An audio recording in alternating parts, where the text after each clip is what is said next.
RGB 99.2. Il est 20h. Bonsoir à tous, à la une de l'actualité.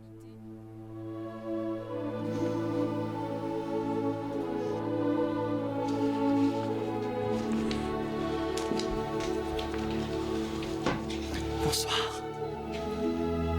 Bonsoir. Bienvenue dans Cinécure. On a choisi un extrait de Ennio Morricone comme d'habitude, mais là on a choisi un Morricone tout doux parce que vu que les chroniqueurs et chroniqueuses sont pas d'accord sur beaucoup de films, ça va monter en puissance, en violence, alors il faut commencer tout doux, et puisqu'on commence tout doux, on va commencer par accueillir un nouveau membre de Cinécure, une nouvelle chroniqueuse qui s'appelle Rebecca, et pour la suite de la présentation, tu peux prendre le relais quand même. Oui, merci tu Laurent. Tu vas faire un autoportrait comme Almodovar. Mieux, j'espère en tout cas. Je vais me présenter rapidement. Je suis étudiante en ce moment à l'ESSEC, une école de commerce, et je suis dans l'association cinéma Sine Qua Non. Et on fait plein de choses. On organise un festival à Cergy, ouvert à tous. On produit un court-métrage. Et on va au festival de Cannes, à la Berlinale. Et donc moi, ça me convient, ça me satisfait beaucoup parce que je suis passionnée de cinéma depuis toujours. D'ailleurs, je m'appelle Rebecca pour une bonne raison, donc voilà. Donc les ascendants aussi étaient passionnés de cinéma. C'est ça. Bon, très bien. Sinon, bienvenue Rebecca. Merci. Bienvenue. Oui, bienvenue Rebecca. On a des gens qui sont là depuis un peu plus longtemps, mais qu'on retrouve avec plaisir, n'est-ce pas? Bah oui, Bora. Et Isabelle. N'est-ce pas, Isabelle. Et alors derrière la vitre, mais alors là il est plus beau que jamais, il s'est mis sur son 31. Ah, j'ai mis une chemise froissée, ouais, c'est pas tout le temps. Mais elle est à toi cette chemise? Ouais, elle est bien à moi. Non, il faut répondre, elle est à carreaux. Oh, bien joué. D'accord. Ah, j'ai de la concurrence dans les vannes. Ouais. Ok, ça marche. Bon, on s'éveille donc sur Ennio Morricone, il était une fois dans l'Ouest. Et on va pas le mettre trop longtemps parce qu'on a tellement de choses à traiter que... Alors on va démarrer par quelque chose qui a justement pas duré longtemps. Oula. C'est dans la... Ah non, pas duré longtemps du tout, c'est Ella McKay, le film de James L. Brooks, qui est sorti aux USA avec comme vedette Emma McKay, c'est-à-dire que c'est quasiment l'homonyme de l'héroïne qui joue dans le film. Alors le destin de ce film est singulier, le pitch est très simple, c'est un gouverneur d'un État aux États-Unis, un gouverneur madré qui connaît toutes les combines, qui est sympa avec tout le monde, qui connaît tout le monde, et qui a une assistante qui dit bonjour à la dame. Voilà, exactement. Oh, le joli chien que vous avez. Bon. Et puis qui a une assistante, une jeune très militante, très dynamique, qui n'est pas du tout dans le compromis, qui dit les choses au carré. Et puis le gouverneur est promu au gouvernement.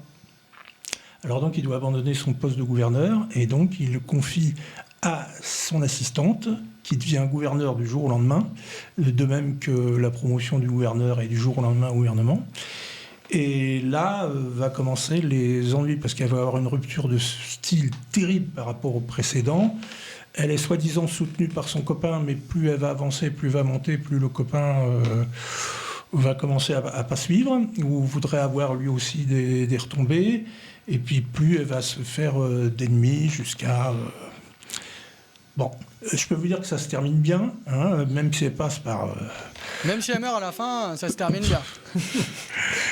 Oui, elle meurt brûlée, larguée d'un hélicoptère à la fin, mais un bel hélicoptère. Ça aurait pu être pire, elle aurait pu tomber. Alors dans pourquoi un ce film est singulier? Le film est pas mal, il est très dynamique, et en plus il a l'avantage de présenter un profil de militant qui est carré, qui ne renonce en rien à ses idées, mais étant présenté avec de l'empathie et de façon sympathique. Pourquoi c'est le film le plus maltraité? C'est qu'aux États-Unis, et c'est ça qui est inquiétant pour les États-Unis, le film a été rejeté. Le box-office a été absolument désastreux. Donc les gens ont décidé de ne pas le sortir en salle et que Disney a décidé de le mettre directement dans son catalogue et qu'il ne sorte pas en salle en dehors des États-Unis. Mais les chroniqueurs français, journalistes français qui l'avaient vu ont dit mais non, il faut absolument le sortir, en France ça plaira. Alors il y a eu un dialogue avec les USA qui n'a pas été, parce que grosso modo vous êtes vous n'êtes pas très fin, mais nous en France on saura apprécier le personnage à sa hauteur. Et finalement il y a eu des tractations et Disney a tranché, a dit bon, on va le sortir en salle, mais on va le sortir 48 heures. Et après, on le retire des salles. Alors, il est sorti 48 heures, donc, comme j'avais vu au moment de l'affaire, j'ai été à la dernière séance, il n'y en avait plus après. 48 heures de plus avec Eddie Murphy, c'est ça 48 heures, et après, le film, il faut être abonné à Disney pour le voir. Donc, je trouve que c'est une forme de maltraitance cinématographique, mais d'un autre côté, c'est à l'honneur du journalisme français, du chroniqueur français, d'avoir sauvé ce film d'une absence totale des salles. Mais c'est quand même un petit peu singulier comme façon de procéder. Oui, Cocorico. Oui. Du coup, est-ce que les gens y sont allés pendant ces fameuses 48 heures 48 heures, en plus, ça n'a pas été suffisamment médiatisé, parce que les chaînes d'infos, pour qu'ils comprennent exactement ce qui se passe, le film, les 48 heures étaient déjà passées, quoi.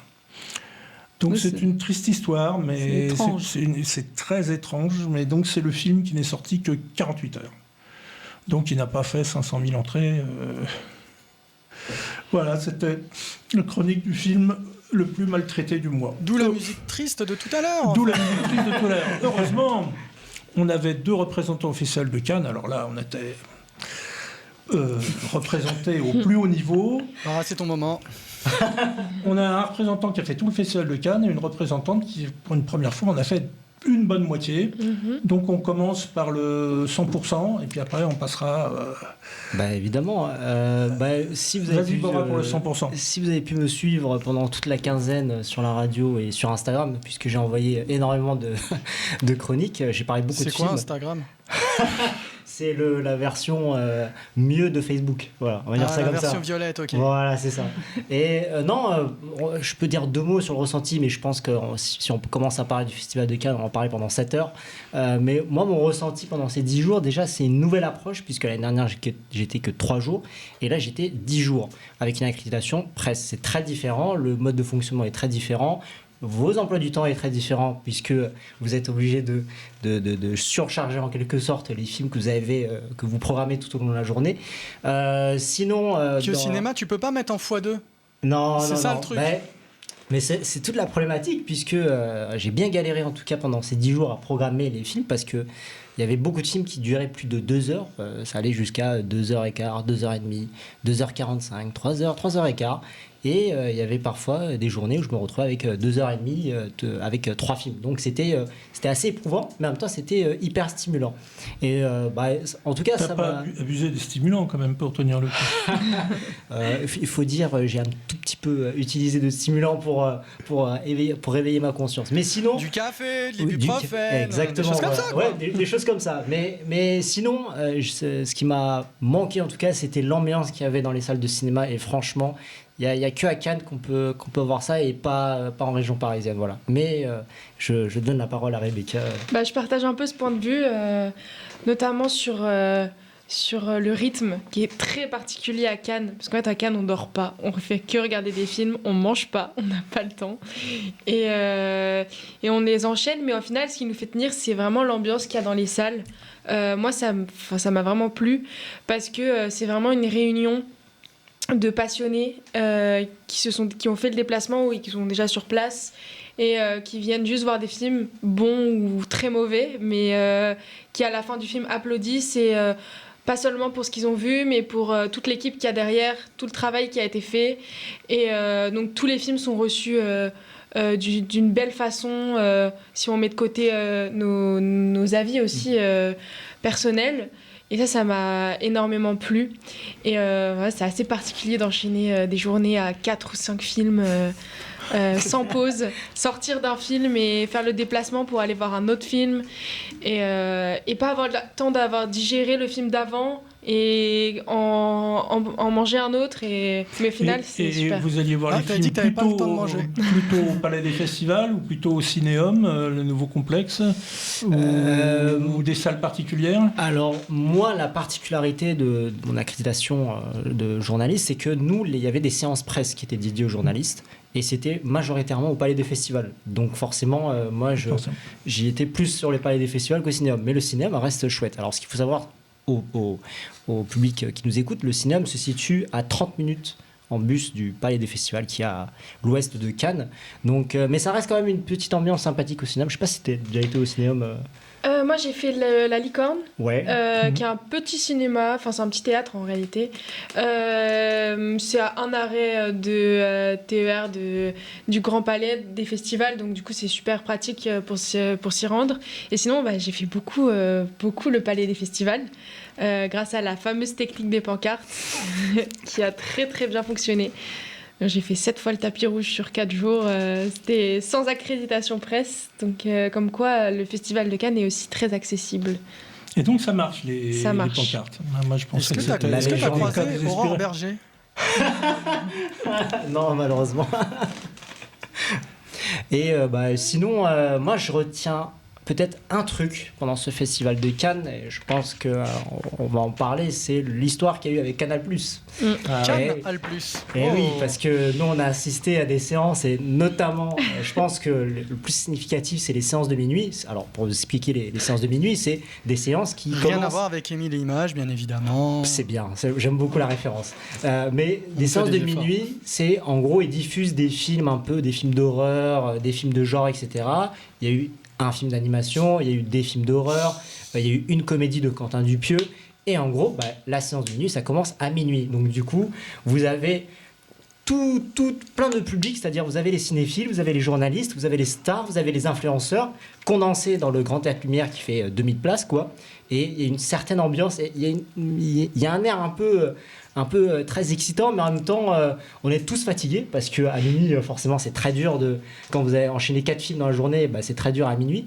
Et pour revenir sur l'épisode Canal+, il y a eu beaucoup de sifflements sur Canal+, et notamment à cause de Bolloré.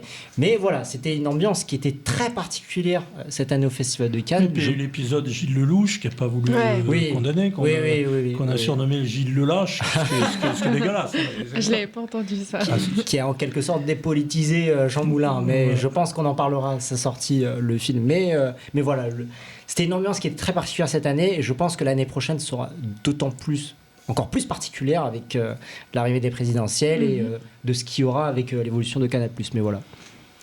Et d'ailleurs, Jean Moulin, sur cette année 2026, il y a beaucoup de films qui traitent de la Deuxième Guerre mondiale. Alors, ouais, c'est vrai. Il y a eu le film avec Jean Lucher qui a fait beaucoup. Il y a eu aussi Jean Desmoulins. Ah non, c'est pas ça. Tu parles des rayons il va quand même atteindre. Il va gratter le million d'entrées quand même. Tu parles des rayons et des ombres. Oui, c'est ça, du Rayon des Ombres, le film sur Jean Lucher et sa fille. Sur la collaboration. Oui, c'est vrai, cette année, c'était c'était une sélection officielle très particulière.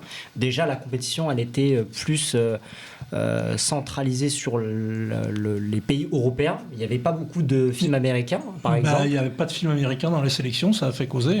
Il y a 2 films américains, il y a eu le James Gray, il y a eu le Ira Sachs qui était présenté en compétition. Il n'y a pas de film du Moyen-Orient, il n'y a pas de film africain, il y a eu quelques films asiatiques forcément pour que ça soit il y a 2 films japonais. Voilà, il y a 2 films japonais, un film coréen.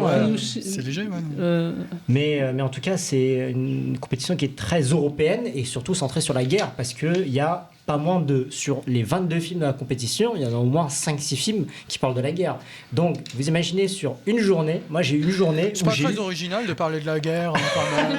Moi, j'ai eu sur une journée 2 films sur la guerre. Moi, j'ai eu La Bola Negra et Coward simultanément. Qui s'enchaînaient en plus. Hein. Ouais, simultanément. Et je peux vous dire. Tu t'es même pas taillé les veines, bravo. Non, mais je me disais, attends, je vois que la guerre depuis tout à l'heure. Et en plus, qui traite de l'homosexualité et de la guerre. Exactement, les deux mêmes gros sujets dans 2 films. Je pense qu'à mon avis, Thierry Frémaux a fait exprès de choisir pas tous les sujets à la fois. Mais voilà. Mais en tout cas, c'est une compétition qui parle beaucoup de l'état du monde actuel et du monde géopolitique, quoi. Oui, c'est vrai, j'ai dit qu'il n'y avait pas de film américain, en vérité, il y en a 2. Il y en a 2. Mais il y a 3 films japonais. 3 films japonais. Ouais, 3 films japonais. Ouais. 3 films japonais. Et quel est le... Alors, la question bateau, mais on est obligé de vous la poser. Qu'est-ce que vous pensez du palmarès ? Est-ce que vous êtes d'accord avec la Palme d'Or ? Alors, moi qui ai vu tous les films du palmarès, je peux vous dire que moi j'étais très surpris au début du palmarès, c'est-à-dire que... La Palme d'Or. Rappelle la Palme d'Or. Alors, il y a la Palme d'Or, effectivement, qui est attribuée à Fjord de Christian Mungiu. Et déjà, je vais commencer par la Palme d'Or. La Palme d'Or, en soi, c'est une Palme d'Or qui est extrêmement méritée, pour le coup. Le film est très bien écrit, c'est un film qui réfléchit, en tout cas, sur... le monde contemporain. Je trouve que Christian Mungiu, il sait raconter de l'état du monde et je pense qu'à mon avis, ça va faire beaucoup de débats. Je vais vous donner la thématique. C'est la question de la fessée. Voilà. Donc, je vous en dis pas plus. Ça sortira le 19 août. Je crois même que j'avais fait une chronique à la radio pour parler de Fjord et j'en avais dit beaucoup de bien sur le film et franchement, je pense que je vais le défendre à sa sortie parce que c'est vraiment un très très grand film. La fessée, c'est la fée clochette, c'est ça? C'était la lettre, c'était ça. Hein. Donc, non, je pense qu'il y a une très grande qualité d'écriture, les acteurs sont très bons et surtout il y a une très grande mise en scène que je retiens dans Fjord. Mais on en parlera à la rentrée, je pense, de Fjord. Voilà. Sinon, le reste du palmarès, la moitié est méritée, la moitié est un peu surprenant. Voilà. Prix d'interprétation pour Virginie Efira. C'est très mérité pour le coup. Oui, moi je voyais plus Adèle Exarchopoulos pour Garance et Léa Seydoux pour Gentle Monster parce que je voyais ces deux-là. Mais après évidemment Virginie Efira et Tao Okamoto sont excellentes dans Soudain. Mais vraiment elles sont vraiment très très fortes. Oui, c'est parce que j'ai vu le film que je te pose la question. Non, mais pour le coup, c'est mérité. Il y a eu le prix d'interprétation masculine pour Coward. C'était un prix très surprenant. Moi, je ne m'y attendais pas du tout. Il y a le prix du scénario qui est Notre Salut. Mais moi, Emmanuel Mar pour Notre Salut. Qui, je ne le voyais pas en scénario, je le voyais à la mise en scène. La mise en scène, c'était La Bola Negra et Fatherland. Je trouve que les deux sont mérités, mais je pense qu'on en parlera, de ces deux films. Et il reste le prix du jury pour L'Aventure rêvée.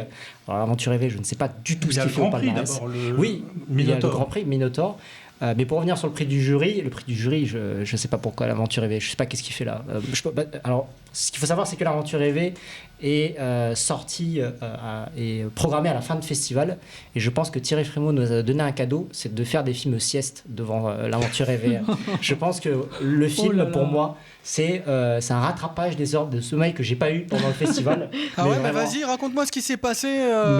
Parce qu'il y a une émission à faire quand même. Je pense qu'on pourra en parler à la rentrée, mais vraiment L'Aventure rêvée, je sais pas ce qu'il fout, le palmarès. Mais pour finir sur Minotaur d'Andrei Gazensiev, moi je le voyais à la Palme. Le Minotaur. Mais c'était pas possible. En pleine guerre Russie-Ukraine, tu pouvais pas donner la Palme d'Or à un Russe. Moi, je voyais ça comme un consensus de la part du jury parce que c'est quelqu'un qui réfléchit énormément sur l'état de la Russie actuelle. C'est quelqu'un qui... Comment il construit un film à partir de ce qu'il a ou de ce qu'il a pu avec la guerre.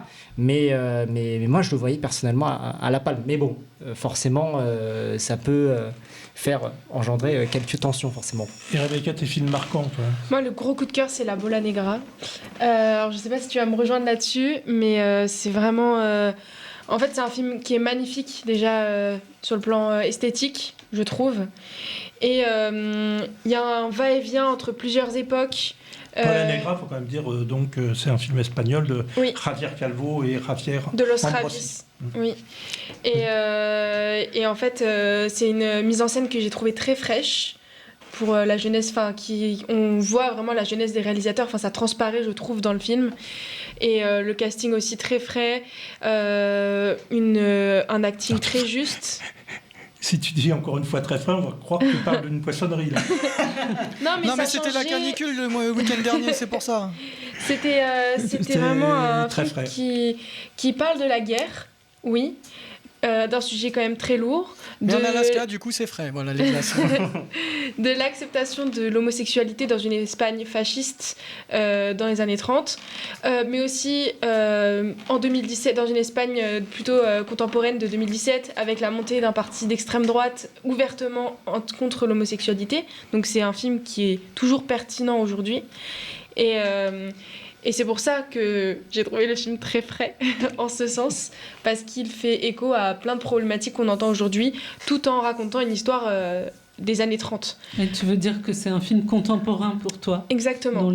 Exactement. Ouais. Et donc c'est 2h30, mais je me suis pas... Enfin, je sais pas quel est ton ressenti, mais je me suis pas ennuyée pendant 2h30. Toi, c'est peut-être différent. Mais il faut savoir que... il explose toujours les films. C'est Vox. Oui, c'est ça. Vox en Espagne.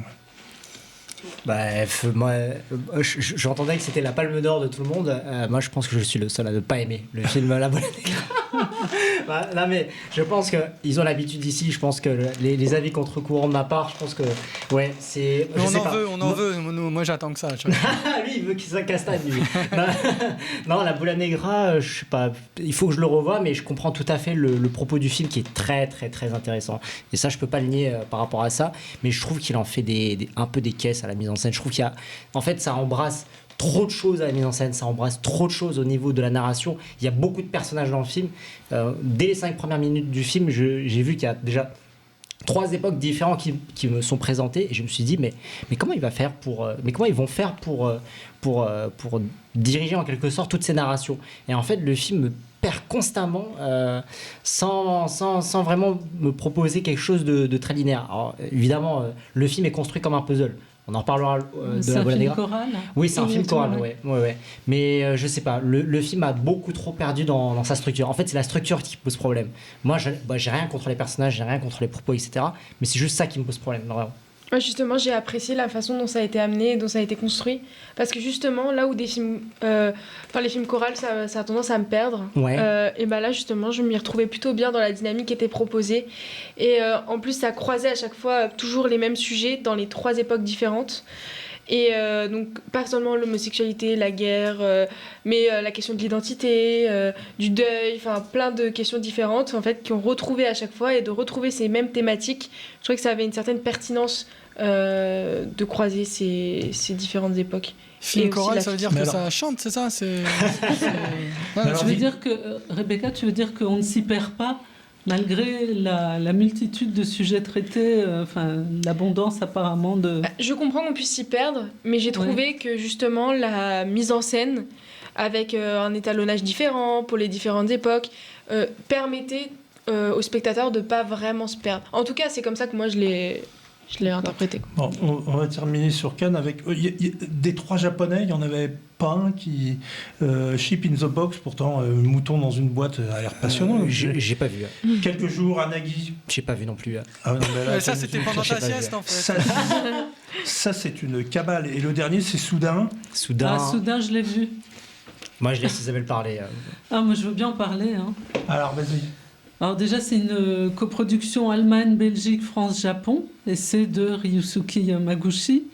Et Yamaguchi, moi, je suis déjà fan depuis plusieurs films, puisque c'est le réalisateur de Drive My Car, entre autres. Je vous fais un petit pitch. Allez, un petit pitch. Surtout que le film dure 3h15. Donc il fallait, qui va être court, le pitch. Ce petit pitch. Marie-Lou est directrice d'EHPAD en banlieue parisienne. Elle met en place une méthode de soins faite d'ateliers, de bienveillance et d'écoute appelée Humanitude. Mais cette philosophie est loin de faire l'unanimité dans l'équipe de soignants, malheureusement. En rentrant un soir, elle fait la connaissance d'une metteuse en scène de théâtre japonaise, prénommée Marie. Les 2 femmes se lient d'amitié, mais Marie est atteinte d'un cancer en phase terminale. Alors, le film s'inspire d'un recueil de lettres échangées entre 2 japonaises, une philosophe atteinte d'un cancer et une anthropologue médicale. Le réalisateur de Drive My Car, ému par cette correspondance, en a transposé l'action en France. L'actrice belge a d'ailleurs appris le japonais pour se préparer à son rôle. L'humanitude est une méthode française qui place la dimension humaine au cœur des soins thérapeutiques. Est-ce qu'elle a un accent belge quand elle parle japonais? Virginie Fira, ça m'intéresse. Oui, peut-être, probablement.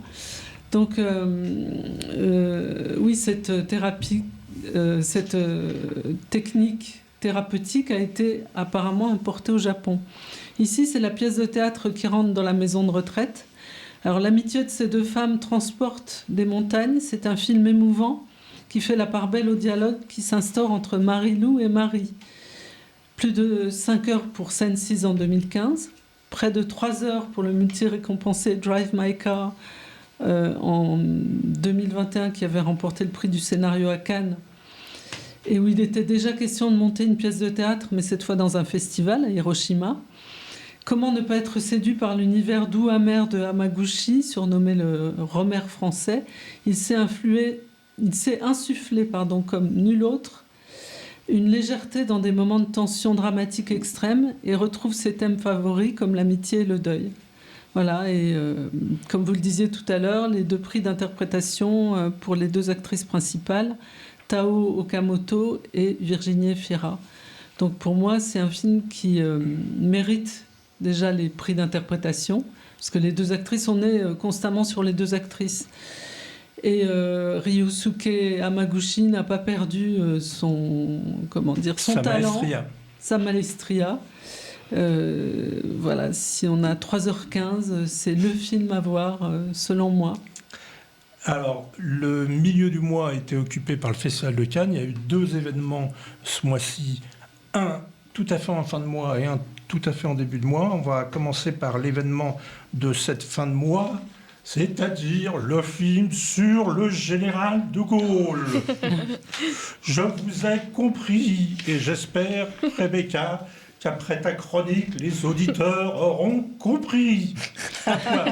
Oh là là, quel lancement. Petit pitch, le pitch du film... Grand pitch pour le général. Le pitch du film, on connaît tous l'histoire du général de Gaulle, donc ça va aller très vite. C'est surtout pour vous rappeler dans quelle époque on va se situer par rapport au général de Gaulle. C'est un rapport avec les avenues du général de Gaulle? Oui. On va t'expliquer qui c'est. C'est un grand monsieur avec un képi. Ah, ok. Qui fait des chroniques à la radio. Donc ça se passe en juin 1940. Donc c'est au moment où la France signe l'armistice et donc le général de Gaulle, à ce moment-là inconnu, décide de s'échapper à Londres et est convaincu que la France n'a pas perdu bataille. Et n'a pas terminé la bataille surtout. Et donc il essaye de convaincre le monde de son opinion et il fait tout ça à Londres et on va suivre un peu tout ce parcours. Enfin, de Gaulle, et puis on peut dire détermination. Bien sûr, plutôt détermination. Oui, détermination. Alors, je peux donner un peu mon avis. C'est même recommandé. En fait, t'es un peu là pour ça. Moi, j'en attendais beaucoup parce que c'est un film qui a été réalisé par Antonin Baudry, donc réalisateur du Chant du Loup. Et j'avais adoré le Chant du Loup parce que c'est quand même un film spectacle et on voit très rarement ça en France. Des films choral aussi. Un film choral. Avec de gros moyens, des décors... un peu qui nous font penser aux films hollywoodiens. Et il y a 70 millions de budget pour les 2, ce qui est unique dans le cinéma français. C'est colossal. Et je trouve que c'est un raté pour De Gaulle. Alors pourquoi parce que déjà... Oh là là, musique, Alexandre.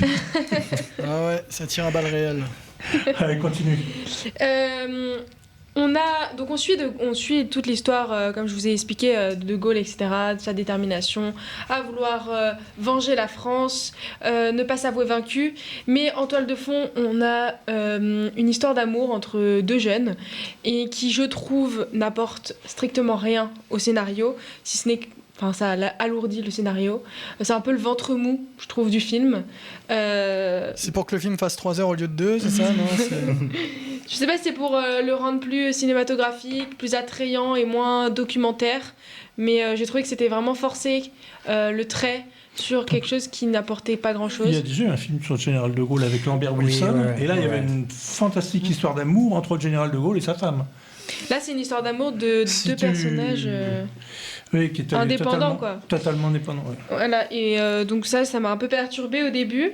Donc ça nuit au rythme du film complètement, je trouve.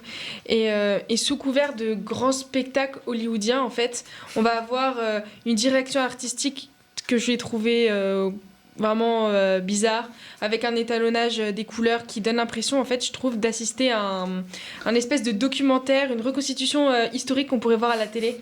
Parce que tout est très lisse, mais un peu bon marché, un peu lisse, dénué de... On va distribuer des casques au staff du film.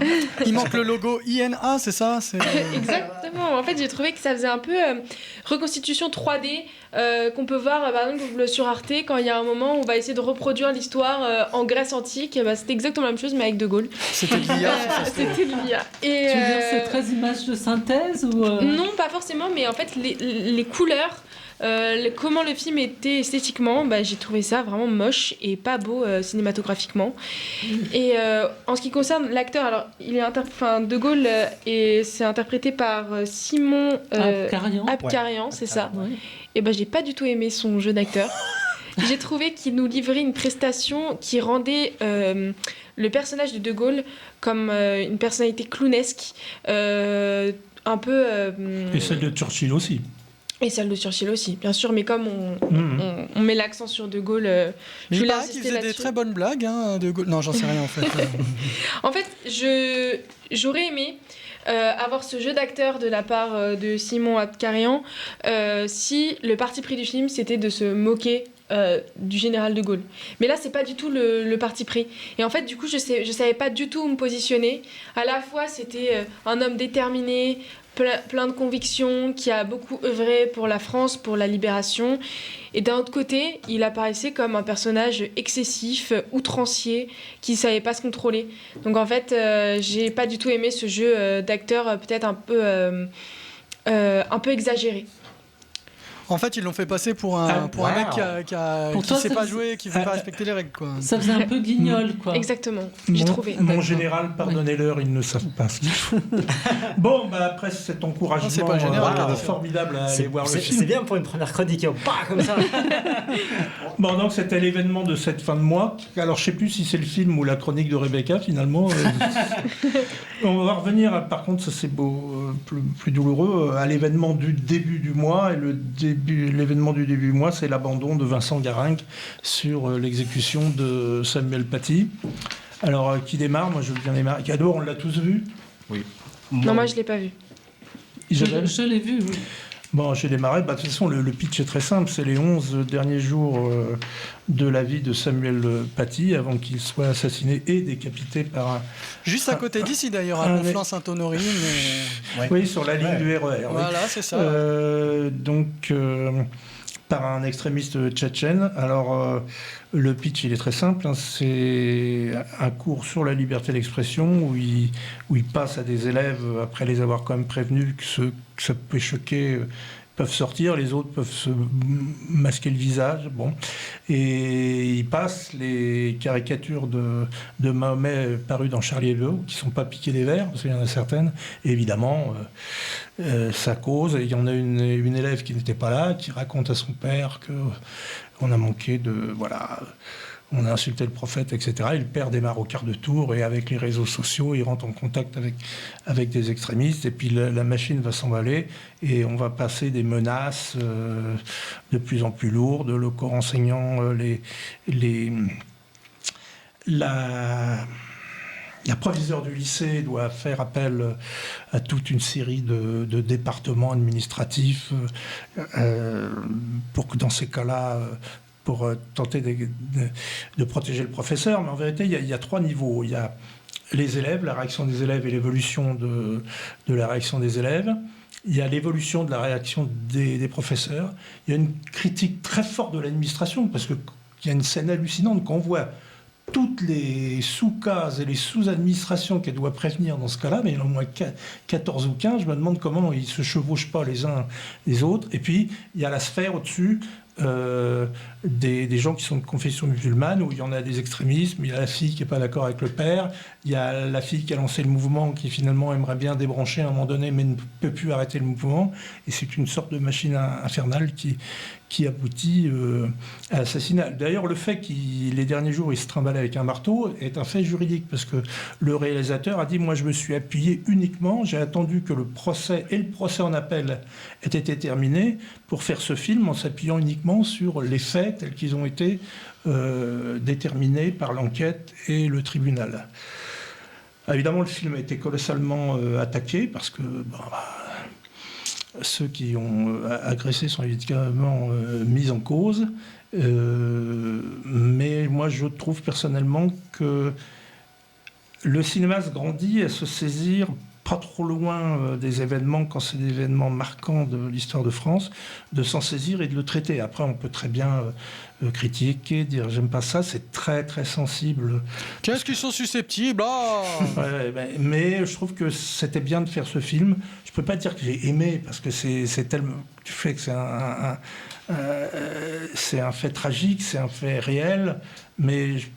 Moi, je trouve que c'est bien de ne pas avoir laissé passer ça aux oubliettes et de l'avoir traité par un film. Voilà. Et puis, il est hors compétition, donc déjà, ça le... Il est hors compétition et il est sorti en salle en même temps. Donc pas de Napalm d'or pour l'abandon. Alors, il y a des gens qui n'ont pas aimé, donc qu'ils s'expriment. Déjà, le film a eu un contexte très particulier puisqu'il est passé par Cannes. J'étais pas à ce moment-là, le jour de la projection. Je peux pas vous dire qu'est-ce qui s'est passé réellement à Cannes, mais par contre, le projet déjà en lui-même est déjà problématique, parce que on est dans une période, on est à 1 an des élections présidentielles. Donc, l'abandon qui arrive comme par hasard à 1 an de ça, ça va commencer à chercher des problèmes avec l'abandon. Mais pour moi, c'est pas la question du contexte politique que je vais parler. Moi, c'est plus... Parce qu'il n'y a peut-être jamais de bon contexte pour parler de ce genre de truc. Non, mais le film, pour moi, est anti-éthique et anti-cinématographique. Pour moi, le film est abject dans tous les sens. Mais déjà, j'ai un problème avec le point de vue. On parle pas... Là, c'est les 11 derniers jours de Samuel Paty. À aucun moment on parle de Samuel Paty. Il est complètement effacé dans le film. Enfin, il est là seulement que 15-20 minutes. Le reste, c'est un procès d'intention envers les musulmans. C'est-à-dire que tous les musulmans, apparemment, dans le film, sont des islamistes. Mais c'est très compliqué de le recevoir comme ça. Alors... pour un film qui est censé raconter la mémoire de Samuel Paty, mais on le passe, on a l'impression, on le passe sous le tapis carrément. Moi, j'étais complètement choqué du fait de prendre ce parti pris-là, quoi. Et après, l'aspect éthique, qui est déjà un très gros problème dans le film, c'est l'aspect cinématographique. Parce que quand on ne propose pas de point de vue sur Samuel Paty, il reste le cinéma. J'ai l'impression qu'ils utilisent Samuel Paty comme une sorte de... comme un effet à suspense, c'est-à-dire qu'ils utilisent ça comme un film d'horreur, comme un thriller. C'est-à-dire, par exemple, typiquement La mort de Samuel Paty, ils utilisent des effets de mise en scène qui sont complètement... T'aurais plus vu une comédie avec De Funès, toi, un truc comme ça, est-ce que ça aurait été pas un peu bizarre? Non, j'aurais pas demandé ça, mais il y a des effets de mise en scène qui sont hyper lourds et on a l'impression que c'est limite glauque, quoi. Enfin, on a l'impression qu'ils veulent se la jouer réaliste, mais ça va pas jouer vraiment la carte du réalisme. Alors oui, moi dans ma salle, les gens sont choqués par la mort de Samuel Paty, mais moi j'ai l'impression que c'est beaucoup plus pour faire exprès de choquer plutôt que de choquer réellement, quoi. Donc voilà, le film a énormément de problèmes sur le plan cinématographique, a énormément de problèmes sur le plan éthique, et franchement, le film, l'abandon, le titre de l'abandon ne dit absolument rien, parce que si on parle du titre de l'abandon, le film parle de l'abandon de Samuel Paty des 5 dernières minutes, mais sinon, tout le reste du film, c'est un grand procès d'intention envers les musulmans, et j'ai très peur de ce qui va arriver avec le contexte politique. Et si on parle d'Antoine Reynard, il est plutôt bon, c'est peut-être le seul point positif que je relève du film, mais sinon, le film est une catastrophe de A à Z, et c'est peut-être pour moi l'un des pires films de l'année. Non, je ne suis pas d'accord, parce que Vincent Garand l'a présenté comme une enquête, c'est-à-dire que c'est à la fois une enquête et un hommage. Donc son parti pris, c'est d'en faire un hommage à un professeur d'une façon sobre, simple et tragique. C'est pour ça qu'il parle des monstres, parce que c'est une histoire vraie. Donc il essaye de présenter en relatant des faits, et sans faire, je trouve... Enfin, on essaye d'être dans l'objectivité. Alors, la sœur de l'enseignant a été présente à chaque étape du scénario, mais comme on considère que c'est un hommage, c'est aussi pour ça que ce qui t'a paru non éthique, c'est le côté hommage probablement, puisque il est présenté comme un homme plutôt attachant et avant tout soucieux de donner le choix à ses élèves. Alors on montre effectivement ses bonnes intentions, le sujet qui fait partie du programme d'histoire, et ensuite la rumeur et les mensonges, la laïcité qui se retourne contre lui, l'interprétation, l'inconscience de certains élèves, et surtout celle des adultes, c'est-à-dire la rumeur qui alimente le fantasme et qui rend le film glaçant.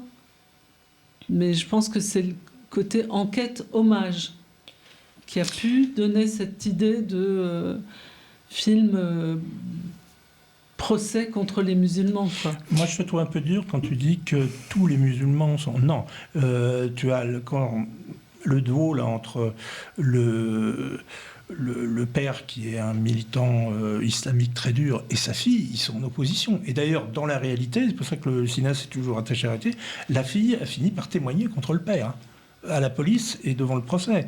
Et de même, d'ailleurs, dans la fille qui est à l'origine de l'affaire par son mensonge, elle finit par décrocher d'avec son père, quoi. Donc le tous, non, et justement, il y a des nuances. Puis il y a une mère de famille aussi musulmane qui n'est pas d'accord avec la tournure des événements et qui essaye de débrancher. L'abandon, il ne faut pas oublier que le film s'appelle L'abandon, est aussi très critique. C'est pour ça que j'ai parlé de l'administration française, sur le fait que les professeurs ne l'ont pas soutenu, voire certains sont franchement hostiles dans le film à Samuel Paty, elles le disent en conseil des professeurs, et puis l'administration, empêtrée dans sa complexité, n'a pas su déclencher les protections adéquates, de fait que le mettre en arrêt maladie d'office pendant 2 mois, mais ils étaient tous là à arriver un jour puis le deuxième administration le jour 2, puis la police qui se télécope avec un autre étage de la police, et puis le référent en laïcité. Enfin, c'est Kafka, quoi. Parce que tout ça, parce qu'aucun étage de l'administration ne veut déléguer sa petite part d'autorité, et ils se neutralisent mutuellement, ils se ralentissent mutuellement, et s'ils avaient bien fonctionné, ou plutôt s'il n'y avait pas eu autant d'étages, ils seraient toujours là. Donc il n'y a pas que la dénonciation d'un certain extrémiste religieux qui n'est pas celui de toute la communauté, loin s'en faut, et donc je te trouve un peu dur dessus, mais de toute façon, on ne peut pas avoir d'unanimité sur ce film. Et alors, à 1 an de la présidentielle, mais on les sort quand, ces films ? C'est le même problème qui s'est passé pendant la campagne électorale à Paris. L'affaire des assistants à la petite enfance est sortie après les municipales. Elle serait sortie avec la violence actuelle 2 mois avant les municipales. Le résultat des municipales aurait peut-être été différent. Donc c'est toujours très délicat de dire quand est-ce que c'est. Il le disait d'ailleurs, Alexandre, qui est toujours de très bons conseils. Il disait c'est quand le bon timing. Bon. Mais on devait en parler dans cette émission parce et d'ailleurs, Rebecca, je crois que tu voulais dire un truc là-dessus. J'ai cru ou je me suis trompé.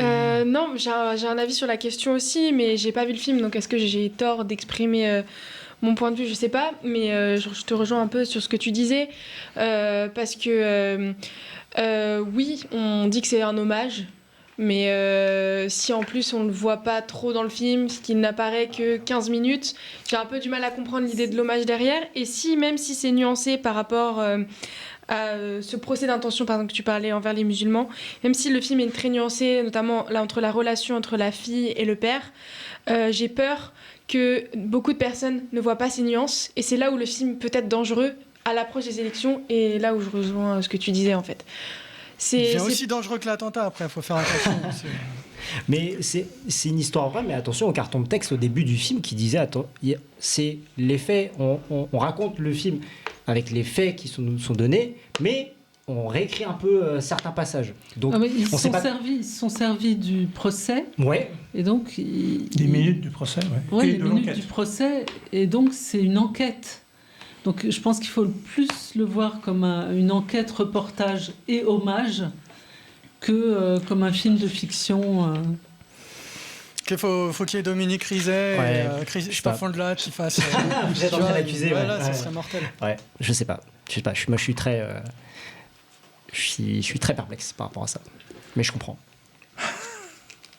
Bon, alors il faut passer à quelque chose de plus léger quand même. Pour l'instant, on critique sévère avec la bataille de Gaulle et l'Amandon. Non, là, il y avait un peu de tout, c'est bien. Voilà. Du coup, on sait pas. Et pour vérifier, il va falloir aller le voir quand il sortira. La seule façon de se faire une opinion, c'est aller voir le film et ça peut être sujet à discussion, mais c'est effectivement un film politique, presque malgré lui, quoi. C'est un film politique. Oui, c'est totalement politique. Oui, mais si tu prends par exemple Les Hommes du Président aux États-Unis, c'est sorti très peu de temps après l'affaire elle-même. Oui. Moi, si on avait encore décalé, il y aurait eu trop de temps entre l'assassinat de Samuel Paty et il y a eu un autre professeur derrière, à Arras. Et puis... Non, moi je pense que c'était... Encore un prof d'histoire. En fait, la morale du film, c'est qu'il ne faut pas enseigner l'histoire. Il faut enseigner la musique, les arts plastiques. Mais il y a beaucoup de professeurs qui ont de plus en plus de mal à apprendre certains détails de l'histoire. Bon, si on évoque la Vénus électrique, il va y avoir moins de... ça va être moins acharné. Qui a vu la Vénus électrique ? Dénoncez-vous. 1, J'ai vu la Vénus. 2, 3... Bon, vas-y, mais j'en avais déjà parlé sur Instagram, c'était la toute première vidéo du Festival de Cannes, et la Vénus électrique, alors, le choix de Thierry Frémaux de le choisir en film d'ouverture, c'est pour montrer un petit côté glamour aux festivaliers internationaux, quoi. Et moi, ça m'étonne même pas du choix. Je pense qu'il a voulu commencer par un film qui est ultra apaisant, ultra chill, ultra divertissant. Et alors, moi, je connais plutôt bien la carrière de Pierre Salvadori. C'est quelqu'un que j'apprécie plutôt pas mal, en vérité. C'est un cinéaste qui joue beaucoup sur la comédie de... Ça joue beaucoup sur la comédie de quiproquo, le jeu d'amour et de hasard, des personnages qui se croisent, un peu comme les cinéastes américains comme Ernst Lubitsch, je pense que c'est sa principale référence à mon avis. Là, je le trouve, dans la Vénus électrique, je le trouve quelque peu démonstratif et en même temps, il exploite pas assez ces thématiques et pourtant elles sont intéressantes. Déjà, il y a des thématiques qui tournent autour de l'illusion, de l'amour, enfin de toutes les thématiques qu'il a embrasées durant sa carrière. Et là, j'ai l'impression que il utilise le contexte des années 20 à Paris. Ce qu'il faut savoir, c'est que si on parle dans le monde du spectacle des années 20, il y a le cinéma qui est déjà bien ancré. Le cinéma a été considéré comme une attraction de foire. Et il y avait aussi des spectacles de rue, comme vous voyez dans le film. Je trouve que l'illusion qui est donnée aux années 20 est un peu bancale. Je sais pas, j'ai l'impression que les thématiques qu'il donne dans le film le rend encore plus complexe que il aurait dû rendre ça plus simple. Je trouve que le film est un peu limité à la mise en scène. Il suffit pas d'avoir des costumes et des beaux décors pour dire que c'est les années 20. Alors je demande pas que ça soit très grandiloquent, mais là je le trouve vraiment un tout petit peu limité. Vraiment nul. Allez, on passe à un autre film. Ah non. Mais au moins un minimum crédible. Enfin, on a l'impression que typiquement les jeux des comédiens, on a l'impression qu'ils parlent pas comme dans les années 20. Ils parlent comme s'ils étaient en 2026, quoi. Donc c'est un peu dérangeant. Alors je sais pas s'il y a vraiment il y a un petit wesh qui est passé entre deux Edith Piaf. Non, mais on a l'impression que c'est un tout petit peu anachronique. Mais voilà, par exemple, pour revenir sur le problème du casting, moi j'ai l'impression, je trouve ça dommage, un Gilles Lelouch qui est hyper mal exploité. Enfin, il a un rôle qui est hyper important dans le film et on l'attend en plus sur ce registre de la comédie. Mais là, je trouve que Pierre Salvadori ne le fait pas assez, il le joue pas assez. Donc du coup, on est un peu frustré par rapport à Gilles Lelouch. Et tout le casting, le reste... Pure Marmaille, Anaïs de Moustier et Vima Laponde, on a l'impression qu'ils veulent y croire, mais en fait, on n'y croit pas derrière nous-mêmes. Donc, je sais pas. Moi, la Vénus électrique, c'est un bon choix de film d'ouverture. Je suis plutôt d'accord dessus. Mais je suis très mitigé. Une émission de cinéma sur RGB, c'est le Père Lachaise. Là. Non, il a été très applaudi apparemment. Il a été. Ça veut rien dire. Mais hein. les gens, Ouais, mais- Bon, ça veut rien dire au Festival de Cannes. Moi, mais j'étais dans une salle où les gens ont applaudi. Ah bah tant mieux. Bah, moi aussi. C'était. Moi, il n'y a personne qui applaudit, mais...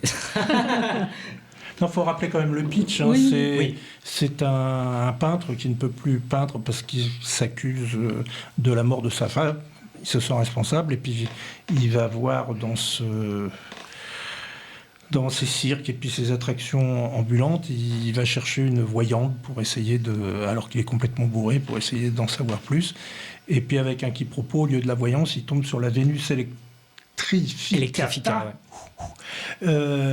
qui a comme attraction de faire monter sur scène les hommes en disant vous allez avoir le coup de foudre. Effectivement, à chaque fois que donc l'homme embrasse Anaïs Dumoustier, on leur met une décharge électrique, ce qui fait qu'effectivement ça leur fait un coup de foudre. Donc c'est un peu léger comme attraction et très humiliant pour. Donc il se trouve que quand il arrive complètement bourré, il tombe sur Anaïs Dumoustier et puis voilà, il commence à lui dire des choses et puis il veut absolument la revoir et elle va commencer à lui dire des choses sur sa femme disparue et sur ce qui s'est passé, aidé en cela par les révélations qu'il fait, puis l'enquête qu'elle va mener. C'est pas moi, c'est elle, elle s'est suicidée, s'est tiré 2 balles dans la tête. Et en particulier auprès de Gilles Lelouch, qui est le galliériste du peintre. Alors un galliériste qui est un peintre qui peint plus, c'est un drame, qui va lui donner les éléments d'information qui va lui permettre de nourrir sa voyance. Moi je trouve que c'est pas mal fait, et dans l'évocation de sa voyance, on voit ce qui se passait. Alors c'est forward, et puis c'est dans le passé et dans le présent. On voit la femme qui a mis à la peinture Pio Marmaille, leur relation d'amour, et puis dans le galliérisme, c'est pas seulement l'appât du gain qui le motive, il y a aussi une culpabilité. Enfin, je trouve que si les gens ont accroché, c'est que le scénario est fait que, un peu comme dans l'oignon, tu retires une couche, il y a une couche en dessous qui permet de maintenir l'attention du film jusqu'à la fin, et puis Et à la fin, ça fait pleurer, comme les oignons, non, c'est pas ça? Et puis, merci Alexandre. Et puis, J'ai rien spoilé, je l'ai pas vu. et puis donc, je trouve que c'est très dur sur le duo d'acteurs. Alors évidemment, dans le quatuor, est-ce que c'est Gilles Lelouch le plus faible ? C'est-à-dire que c'est difficile de composer Gilles Lelouch était le plus faible. à la fois un affairiste et à la fois un amoureux qui culpabilise. C'est pas du tout évident à faire. Il y a quand même énormément de rebondissements sur le premier amour de Pio Marmaille, qu'il aime à la peinture, et puis celle qui va le remettre à la peinture, qui est Anaïs Dumoustier. Et puis comme j'aime bien en plus individuellement ces 4 acteurs, j'ai été comme les spectateurs avec Isabelle à la fin, j'ai applaudi, et je trouve que j'ai trouvé le courage de m'opposer à Boras. Je vais me redresser un peu. Moi j'ai bien aimé. Voilà. Tu aimes les risques? Ouais, moi, je trouve qu'il y a beaucoup de finesse. C'est même jubilatoire. C'est une com-rom comme on les aime. Alors une manipulatrice prise à son propre jeu, un artiste faussement naïf, une fable sur les muses et les Pygmalions. C'est bien écrit, les dialogues sont percutants et les acteurs sont tous justes. Ils nous entraînent dans l'univers coloré, fantasque et burlesque d'une fête foraine du côté de Saint-Ouen. Pour moi, c'est une pépite d'humour et de tendresse parsemée de poésie et d'une douce nostalgie sur la création et l'inspiration. Alors, c'est rythmé, visuellement bluffant. Oui, j'insiste, visuellement bluffant. Et j'ai eu un véritable coup de foudre. Et donc, je recommande absolument. Alors, je ne sais pas si vous connaissiez la jeunesse du film. Sur le tournage du film Planétarium de Rebecca Zlotowski, Pierre Salvadori jouait le rôle d'un cinéaste qui racontait l'histoire d'une fausse voyante qui tombait amoureuse d'un peintre. Il avait adoré cette idée et 10 ans plus tard, il a écrit le film en fonction de ce personnage. Voilà. On va respirer, on va faire la première pause musicale, qui est une chanson chantée par Sandy Shaw. Et le film, c'est Last Night in Soho, qui était un très bon film, je ne sais pas si vous l'avez vu, qui recréait l'ambiance des années 60, donc à Londres, à Soho, et évidemment qui est jubilatoire pour la bande-son, parce qu'il y a les Kings, il y a tous les succès de l'époque. Et là, c'est Something There to Remind Me, qui a été repris après en français par notre schmoll Eddie Mitchell préféré. Il y a toujours quelqu'un qui me rappelle. Ça me rappelle, ah oui. Ok, eh bien c'est parti. Ben, si tu le dis.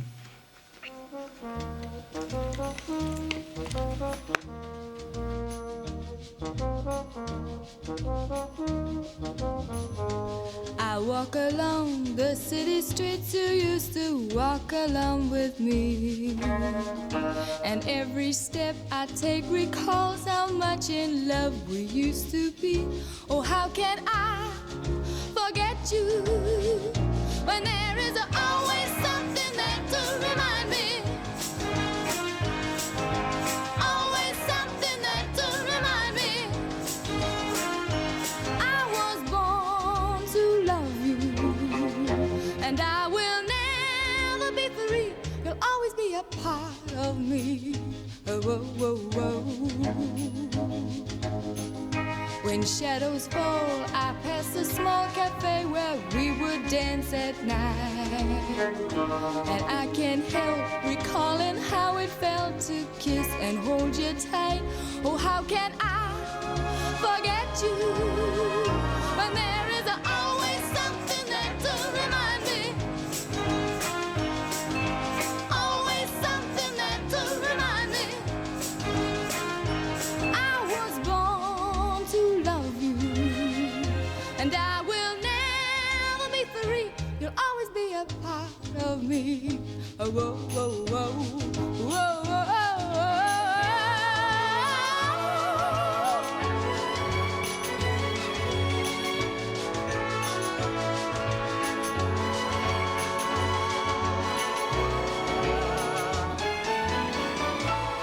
Should find you miss a sweet and tender love we used to share. Just come back to the places where we used to go, and I'll be there. Oh, how can I forget you when there is always something there to remind me? Always something there to remind me. I was born to love you, and I will never be free when there is always something there to remind me. Always something there to remind me. Always something there to remind me. Et oui, de retour sur Radio RGB 99.2. Est-ce que c'est important de rappeler le nom de la station tout de même? N'est-il pas? Absolument, mais je confirme. Bon, on va redonner un peu de bonne humeur avant de replonger dans la castagne à cette émission avec de la Comédie Française, qui est un film absolument qui a été présenté au Festival de l'Alpe d'Huez, où il a raflé 4 récompenses. Alors, le meilleur prix du public, meilleur prix du scénario, meilleur prix Canal+. Enfin, et il y avait 8 récompenses données dans ce festival, il en a raflé 4. J'ai eu la chance, il sort le 22 juillet, j'ai eu la chance de le voir en avant-première avec ce film de Bertrand Huskla et Martin Darondeau. C'est 2 jeunes réalisateurs très sympathiques. Quand je dis jeunes, ils ont moins de 30 ans. Hein. Donc, ils ont raconté la genèse du film, c'est-à-dire que c'était, en vérité... ils voulaient faire une série de courts-métrages sur la comédie française. La vraie comédie française, celle qu'elle aime, montrer les arcanes et tout. Et Canal+ a dit, les a écoutés, puis a dit mais écoutez, vous avez tellement possédé, pourquoi vous n'en feriez pas un long-métrage? Et là où il y a un long-métrage, il va falloir qu'on ait beaucoup de disponibilité. Ils ont vérifié les disponibilités de la comédie française. Ils avaient juste en fin de saison, avant de commencer des travaux de modernisation, ils avaient 17 jours de tournage disponibles. Pas 18, 17. Et donc, ils avaient retransformé le scénario de leur série en un long-métrage. Et puis, eux, ils ne sont pas du tout acteurs. Eux, ils ne sont pas membres de la Comédie Française. Et ils ont élaboré un scénario avec que des acteurs et des actrices de la Comédie Française, dont le thème c'est une première pour une actrice de 40 ans qui monte pour la première fois, qui est metteuse en scène pour la première fois d'une pièce à la Comédie Française. Et évidemment, il va lui arriver tout un tas tout un tas de problèmes, à commencer par le fait qu'elle a oublié son badge pour rentrer dans la Comédie Française. Et là, il y a une scène absolument extraordinaire avec le gardien qui est très sympathique, puis sitôt qu'il s'aperçoit qu'elle n'a pas son badge, il devient très menaçant, style Goulag 1930 en Union soviétique. Donc cette pièce, c'est une pièce assez connue, puisque c'est Macbeth de William Shakespeare. Alors il va tout lui arriver qu'une des actrices principales est coincée à Brest par une panne de TGV. C'est ça qui m'a fait pas trop le cœur, mais qui a tellement été subi de panne de TGV depuis que je travaille ici à RGB. Et il va arriver qu'il y a des tromperies, il va arriver qu'il y a Daniel Lebrun qui joue une vieille sociétaire qui est complètement allumée, elle joue ça complètement droguée aussi, elle joue ça de façon extraordinaire. Il y a le directeur qui est obsédé par une seule chose, quoi qu'il arrive, il faut que la représentation ait lieu parce qu'il a invité la ministre de la Culture. Enfin, il y aura Jack Lang, tu sais, comme des inconnus. Là. Évidemment, comme dans tout troupe de tête, il y a des histoires d'amour, et il y a même des mariages, et puis des choses qui se font, et des tromperies qui arrivent au mauvais moment. Enfin, tout. Il y a des maquilleuses qui ne sont pas celles qu'on croit, parce qu'il y en a une qui tombe malade et elle est remplacée par une maquilleuse directement venue des sitcoms, et c'est pas du tout le même style de maquillage. Enfin, tout s'enchaîne très bien, les dialogues sont formidables, ce qui fait qu'on rit tout le temps, mais on n'est pas là, que c'est donc, on rigole, on se tient les côtes, ça fait un bien fou. Puis c'est intelligent, les dialogues vont à 100 à l'heure, les personnages sont sympathiques et attachants. Il y a aussi un jeune ouvreur qui attend anxieusement le fait qu'il a soumissionné pour être dans un grand cours de comédie, mais tout le monde est pas reçu. Alors il va s'angoisser et puis il va rentrer en interaction avec cette pièce où il manque tout le temps des boulons partout. Aussitôt qu'on a remis un boulon, il y en a un autre qui claque, la metteur en scène va devoir devenir actrice, etc. Enfin, ça s'enchaîne de façon formidable. Comme ce sont des acteurs du français, ils ont un talent fou, ils se connaissent bien, ça se voit sur l'écran. Et alors on passe par tous les métiers, on passe par le gardien, on passe par le régisseur. Très très important le rôle du régisseur. C'est très important le régisseur, je ne peux pas dire le contraire. Enfin, tous les métiers, à la fois ça permet de découvrir la comédie française, et puis le sommet à la fin. Alors, la seule conseil que je donnerais pour la fin, je dis pas, c'est que la fin, on change de dimension, mais je peux pas vous dire pourquoi. On change de dimension, on n'est plus tout à fait dans la réalité. Et c'est ça qui est extraordinaire.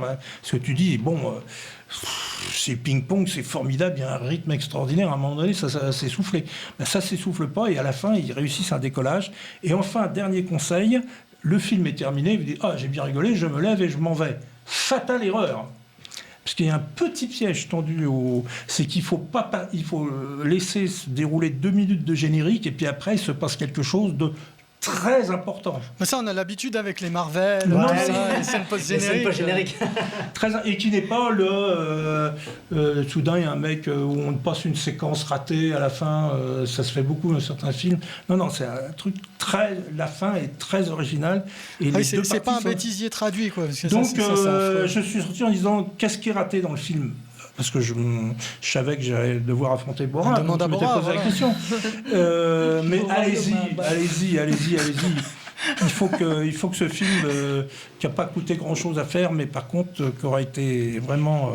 qui manquerait au film français s'il n'avait pas été tourné.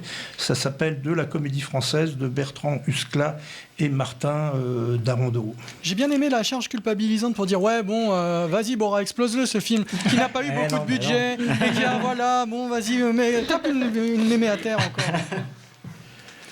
Bon, si vous voulez, il y a quand même des noms dans ce film, parce que, alors, évidemment... Pour Rebecca, peut-être que tu l'as vu, je sais pas. Il y a Marina Hans, il y a Daniel Lebrun, mais il y a Benjamin Lavergne, il y a Guillaume Gallienne, puis les autres, c'est des acteurs du français, qui, si jamais c'est le pied, comme c'est dans le film, de jouer au français, je comprends qu'ils iraient, il y a Laurent Stocker, etc. Donc, allez-y, quand ça sortira, et allez-y dans les avant-premières, parce qu'ils ont commencé une grande tournée de France des avant-premières, et avant la sortie officielle le 22 juillet, vous avez une bonne chance de tomber sur une avant-première. Et là, à être aussi laudateur, je prends des risques, mais en vérité, je prends aucun risque. Voilà. Ça va peut-être pas être la même unanimité si on reste dans les films français, et après de la comédie française, c'est toujours le making-of. Au lieu d'être le making-of de Macbeth de William Shakespeare, c'est le making-of de l'opéra. Des Noces de Figaro. Des Noces de Figaro. Ouais. Et le Macbeth de de McDo. Mozart, ou alors de Wolfgang Amadeus. du mariage de Figaro Oui, c'est le mariage de Figaro. de Beaumarchais, qui est devenu un opéra et qui est devenu Les Noces de Figaro avec Mozart. Voilà. Ce que c'est d'avoir des puits de culture dans les émissions. Bon, c'est lancé. Alors, vas-y, parce qu'il va y avoir du tir de barrage en face. Alors voilà, le pitch. Pendant la préparation de l'opéra Les Noces de Figaro, un chef d'orchestre, campé par Daniel Auteuil, une jeune metteuse en scène dont c'est la première production, une diva, jouée par Agnès Jaoui, une chanteuse dont le père est mécène. Et qu'est-ce qui se passe? Des accusations d'agression sexuelle dans le milieu mettent à mal toute la troupe et forcent les acteurs à se positionner. C'est un film avec Patrick Bruel. Donc c'est un film réalisé par Agnès Jaoui. Ouais, avec Nicolas Hulot, avec tout le sera monde. content de voir le film. Richard Berry. Voilà, c'est une comédie chorale féministe qui est éminemment politique, et les dialogues croustillants et parfaitement orchestrés font écho à ce qu'on appelle désormais la vague MeToo. À la fois sur scène et dans les coulisses, la caméra jette un œil amusé sur les outrances que provoquent les batailles féministes. Et féministes. Ouais, parce que féministe, on dirait que tu as été nommé par le président pour gérer un truc. Et la c'est autre chose, nécessité de féministe. combattre les agressions. On est proche de la caricature ici. Est-ce que c'est nécessaire de tourner en dérision? Peut-être. Cela a de quoi provoquer la discussion intergénérationnelle, n'est-ce pas? Agnès Jaoui pose des bonnes questions, et rien que pour ça, le film vaut la peine. Voilà. Alors, est-ce que vous le saviez, Les Noces de Figaro est parfaitement bien choisi, parce qu'il parle des relations hommes-femmes et de la domination masculine au XVIIIe siècle. L'opéra de Mozart est tiré du mariage de Figaro de Beaumarchais, et il a fallu pas moins de 4 dialoguistes pour épauler Agnès Jaoui pendant l'écriture du film. Ah bah dis donc. Voilà. Dis donc. Oula, oula, j'attends là. Voilà, c'était le pour, maintenant peut-être le contre. Je vais pour le contre. J'ai trouvé qu'on nous vendait ici une comédie sur l'ère post-MeToo, donc comme tu l'as très bien dit, mais le film, je trouve, dessert complètement la cause féministe. C'est ma déception. Donc moi, je l'ai vu à Cannes en présence d'Agnès Jaoui dans la salle, et en fait, j'ai eu les échos de des gens qui étaient à côté de moi, et tout le monde avait eu un peu la même impression que moi, à savoir le fait que le film faisait passer les féministes pour des hystériques en plein délire, pour des femmes excessives qui sont incarnées par une personne qu'on qualifierait dans le langage aujourd'hui de woke, qui fonctionne pas du tout en fait, je trouve, avec la dénonciation qui devrait être faite dans ce film. C'est simplement un peu, j'ai trouvé, je sais pas si vous avez vu le film de Bakri, Le sens de la fête, mais j'ai trouvé que c'était un peu une pâle copie du sens de la fête sur la façon dont le film était construit aussi. Et qu'il y avait un comique de répétition qui ne fonctionnait pas, qu'on esquissait des sourires, des rires, mais de gêne, et pas vraiment parce que le film nous faisait rire. Enfin, en réalité, en tout cas, c'est mon ressenti. J'ai trouvé que Agnès Jaoui, en tant que réalisatrice femme en France, et c'est rare d'avoir une femme avec autant de poids dans le cinéma français, j'ai trouvé qu'elle ridiculisait la cause féministe et qu'elle échouait à nous livrer aussi une comédie vibrante. Et que par la modernité du sujet abordé, à savoir les agressions sexuelles dans l'industrie du cinéma, qui est quelque chose qui aujourd'hui est beaucoup plus dénoncé, notamment avec des figures comme Judith Godrèche, etc. Ici, c'est fait de manière très maladroite, et parfois même, j'ai trouvé écœurante, car ça donne une image d'un film complètement déconnecté de cette réalité, d'un film fait par une autre génération qui cautionne beaucoup plus ces agressions sexuelles. J'essaye de pas trop spoiler le film ni la fin de pourquoi je dis ça, mais ici l'agression sexuelle est un peu, j'ai trouvé encore une fois, tournée en dérision. Ouais, c'est ce que je disais. Et c'est pour ça que je trouve qu'elle échoue à dénoncer cela. Même si ça peut être une autocritique des gens qui tournent en dérision les agressions sexuelles, j'ai trouvé que ça marchait pas, que ça allait être interprété par une génération qui cautionnait cela, et que, encore une fois, ici, l'image des prédateurs sexuels est polie, et, alors qu'ils sont bien trop protégés encore. Et je trouvais que le film était à fuir. Pour ça. Ah ouais. Ouais, c'est-à-dire que ça verse dans la caricature, clairement. Mais Et entre dérision et caricature, c'est très difficile. j'ai trouvé de que trouver c'était une mal nuance. amené, justement, parce que une caricature sur tout ça, oui, mais fait par une femme qui a un poids dans le monde du cinéma, avec le contexte actuel de toutes ces histoires. Donc là, on parle de Patrick Bruel pour rire, mais c'est la vérité. Ça remonte tous les jours, en fait, ce genre d'histoire. Oui, c'était pour rire parce que c'est plus un chanteur. C'est pour ça que tu dis ça. Mais j'ai trouvé qu'en fait, ça n'avait aucun sens d'essayer de faire une caricature comme ça, et qu'une comédie sur le même thème aurait pu fonctionner, mais qu'ici, ça ne fonctionnait pas. Moi, Il il y a quelque chose qu'on n'a pas dit, mais je ne suis pas tout à fait d'accord. Parce qu'en réalité, ce que ça met en scène, ce film, c'est deux conceptions du féminisme, pour résumer, celle d'Elisabeth Badinter par rapport à celle de Sandrine Rousseau. Ce n'est pas la même génération et ce n'est pas la même appréciation. Ce qu'elle a voulu mettre dans le film, c'est que l'agresseur sexuel est quand même un homosexuel. Donc déjà, c'est un peu bizarre de immédiatement le clou au mur. Et deuxièmement, c'est le problème d'adaptation des œuvres qui ont été écrites au XVIe, XVIIe, XVIIIe siècle. Le mariage de Figaro, il ne faut pas l'oublier, c'est l'histoire d'une rupture où le droit de cuissage qui était accordé aux nobles a été aboli. Et donc le comte Almaviva, dans sa grande seigneurie, dit « j'y renonce ». Sauf une dernière fois avec Suzanne. Et c'est cette dernière fois qu'on va lui refuser. Mais donc, est-ce qu'on met la pièce en scène parce qu'on recrée le XVIIe siècle, ou est-ce qu'obligatoirement on transforme totalement la pièce et on se sert de ces plateformes formidables, Beaumarchais, Mozart, pour faire passer un message du XXIe siècle? C'est une vraie question qui traverse toutes les troupes. On se pose la question. Et ce qui est bien montré aussi dans le film, c'est les conséquences. C'est que sur une accusation sexuelle bien étayée, mal étayée, tout le projet peut s'effondrer. Les sponsors qui s'en vont, le pognon, etc. Alors, les tournées qui s'annulent. C'était pas évident de trouver le bon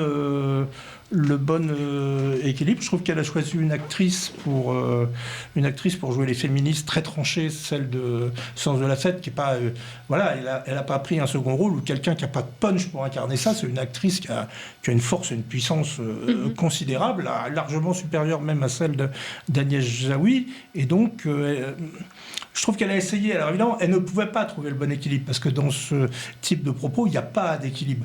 Mais je trouve que Daniel Auteuil, lui, il est hors sol. Et puis l'histoire des listes, il y a quand même quelque chose de très... Il y a une grande actrice d'opéra qui dit à telle date, je vais donner 10 noms d'agresseurs sexuels. Et alors tous les mecs qui sont dans l'opéra, ils transpirent des grosses gouttes pour savoir s'ils vont... Lui principalement, pour savoir s'il va être dans la liste ou pas. Donc je comprends ce que tu dis, mais... mais il y a aussi une question de génération, c'est sûr, mais je serais moins cruel. Alors, j'ose plus désigner un film parce que maintenant... si, la façon de relancer le truc, c'est une question qu'on pose régulièrement dans cette émission. On se tourne vers quelqu'un avec l'air le plus amène possible. On dit « Rebecca, de quel film voudrais-tu nous parler ?» Oui, alors moi j'ai regardé un film ce mois-ci qui s'appelle Plus fort que moi. Je sais pas si vous en avez entendu parler. C'était mon Val d'Oise d'or du mois dernier. C'est un film que j'ai adoré. Mais si, c'est bien d'avoir ton avis. Mais j'ai vraiment adoré. C'est un film qui parle du syndrome de Gilles de la Tourette. Donc c'est quand même un syndrome un peu méconnu. Enfin, moins aujourd'hui, mais en tout cas à l'époque du personnage principal, à savoir dans les années 80. C'est ça, Gilles de la Tourette. Il m'a fait peur en plus. Désolé, Rebecca. Je sais pas si je refais un petit pitch ou c'est pas nécessaire. Moi, je m'en souviens plus, tu peux y aller. Hein. Fais ça au moins pour moi, ok. Donc on est dans les années 80 et on suit l'histoire de John Davidson qui grandit avec le syndrome de Gilles de la Tourette et qui est encore largement méconnu. Et en fait, on va suivre tout son parcours entre incompréhension, stigmatisation, mais aussi détermination à sortir en fait de cette image qu'il peut avoir auprès des autres et d'être reconnu pour ce qu'il est, au-delà de tous les préjugés qui peuvent exister autour de sa maladie. Alors moi, je m'attendais à rien. Parce que j'ai lancé le film, je connaissais pas du tout le réalisateur Kirk Jones, je connaissais pas du tout l'acteur principal qui d'ailleurs joue magnifiquement bien et qui porte le film à lui-même, mais c'est un immense coup de cœur. Je trouve que le scénario permet de contourner tous les clichés. Parce que c'est vrai que sur des films qui abordent une maladie grave, on a peur d'un mélodrame hollywoodien, mais c'est pas du tout le cas ici. C'est pas larmoyant. On rit devant le film, mais pas de moquerie face aux insultes, mais parce que le personnage principal, John Davidson, est particulièrement touchant et attachant, oui. Et en fait, ça mélange plusieurs émotions. On a aussi beaucoup de pitié pour tout ce qu'il peut subir, en fait, et tout ce qu'il peut subir malgré lui, à cause de sa maladie. Mais sinon, si je peux parler d'un aspect plus technique, j'ai trouvé la mise en scène très efficace, puisque je trouvais qu'elle s'effaçait pour laisser la place au jeu d'acteur. J'ai plus le nom de l'acteur qui joue Robert Ramayo. Ok. Mais j'ai trouvé que la mise en scène était très sobre et s'effaçait donc pour lui laisser beaucoup plus de place avec des plans serrés sur le visage de l'acteur principal et c'est pour ça que j'ai trouvé ça magnifique, parce que c'est un drame, ce film, on peut le qualifier de drame, de comédie dramatique, mais qui est très solaire et on n'en sort pas on en sort bouleversé, mais aussi plein avec beaucoup de joie aussi d'avoir vu le parcours d'un homme qui a eu beaucoup de bâtons dans les roues au départ, mais qui arrive à s'en sortir et à construire véritablement quelque chose avec sa maladie. Ouais, c'est un beau personnage. Bon. Moi, je suis Alors, d'accord. à émission exceptionnelle, timing exceptionnel, on va faire le quiz. Alors j'explique ce qu'est le quiz. Il y a une musique obligatoirement une musique d'un film, et puis il faut deviner quel film. Alors sauf que normalement je mets des films évidemment dans ce quiz qui n'ont jamais été mis dans aucun quiz précédent, mais comme je subis un accident industriel n'ayant pas de fille depuis une semaine, j'ai dû faire, à mon grand dame, un mixte des 15 derniers quiz en piochant dans les 15 derniers quiz. Donc pour vous deux, ça sera un exercice de mémoire. Pour toi, ça sera un exercice pour trouver de quel film il s'agit. Je suis désolé, mais je n'ai eu que cet expédient pour sauver ce pauvre quiz. Alors, je t'explique aussi, le quiz est donc un exercice dont Bora sort toujours gagnant. C'est le principe. Vas-y, Alexandre. Vas-y, détrône. Moi aussi, je suis très nul. Non. Dit-il. Non, c'est pas ça. Non, c'est pas ça.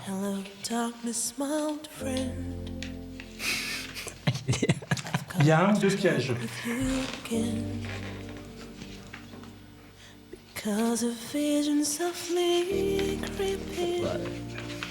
Merde. Ah, dis donc, la mémoire. C'est pas le lauréat, mais c'est pas ça. Non. Ouais, non. C'est un film avec Marc Lavoine, Oh, bah c'est pas ça.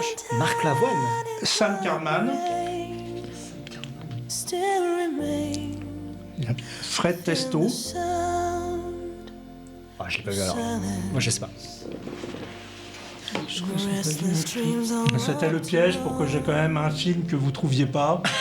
C'est un téléfilm franco-belge de Claude Michel Rome qui a été diffusé sur TF1 en 2015, qui a fait 9 millions de téléspectateurs.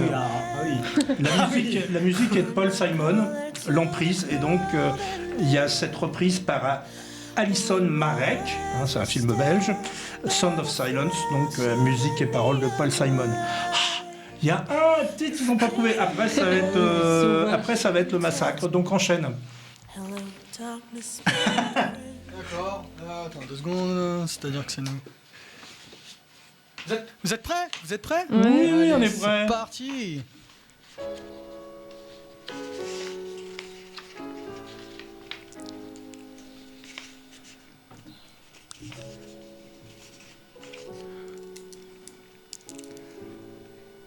je vais être très nul en mémoire, je pense. Hein. C'est le film d'un agresseur sexuel.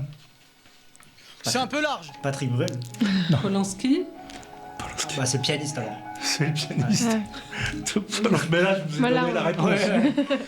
C'était trop. Le film ouais, d'un c'était agresseur dur quand même. Alors, là, par C'est contre, pas pour le réducteur, déjà. suivant, c'est tellement connu que je vous donne là aucune indication. Barry Lyndon. Ah, voilà.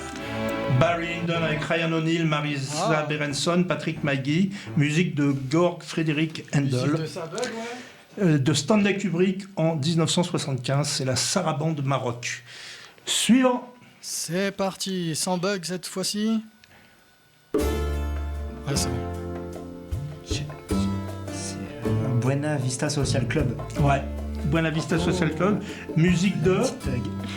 C'est de Buena Social Vista Club, c'est ça le nom du groupe? Non, l'interprétation est par Buena Vista Social, mais le compositeur qui fait partie de Buena Vista Social Club, tiens d'ailleurs, le réalisateur, C'est Wim Wenders. Wim Wenders, et le compositeur, c'est Compagnie Secundo, qui fait partie de Buena Vista Social Club. Bien sûr, je connais. Compagnie Ils sont passés Secundo, l'année dernière. et le morceau, c'est Chan Chan. Ouais.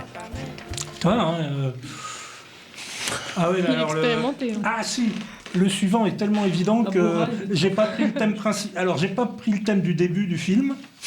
J'ai pris le film, S'il l'a pas. le thème de la fin.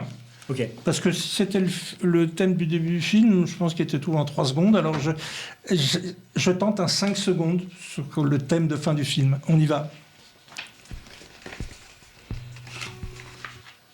Voilà. Non, Il me fait chier ce truc. t'es à l'antenne. Hein. C'est pas grave, c'est du direct, ça fait vrai. C'est ça. Ouais, alors là, Ah, ça c'est pour ça que les disques c'est chiant. C'est la nuit du 12. La nuit du 12, c'est Non, le mais- thème de fin. En fait, c'était pour ajouter de la difficulté, le disque qui saute, c'est voilà, c'est un Bon. concept. Enchaîne, mais alors là, Attends, on enchaîne, mais attends, ouais, s'il y a un bug sur le disque, ça va être- bah, sinon je vous le chante, mais ça va être très très très dur. Non, quoi. non, vas-y, dis le meuble, t'as qu'à dire. Fais l'animateur, tiens. C'est un film de Kari Joe Fukunaga. Qui, comme son nom l'indique, qui est un réalisateur. Ni bon ni mauvais. Oh là là! On en était au 6, hein. Allez. Non, mais. On en était au 6. Faut qu'il y ait des bugs comme ça, sinon ça fait pas direct. Allez, on y va. Est-ce que ça repart? Ah! Bah, laisse-la chercher un peu, là, Oui. parce qu'elle doit connaître aussi. Je suis déçu que ça ait pas sauté, c'est trop facile du coup. Si, tu connais. Attends la voix. Ouais. Pas Marc Lavoie, hein, la voix. Sinon, tu vas pas attendre grand chose.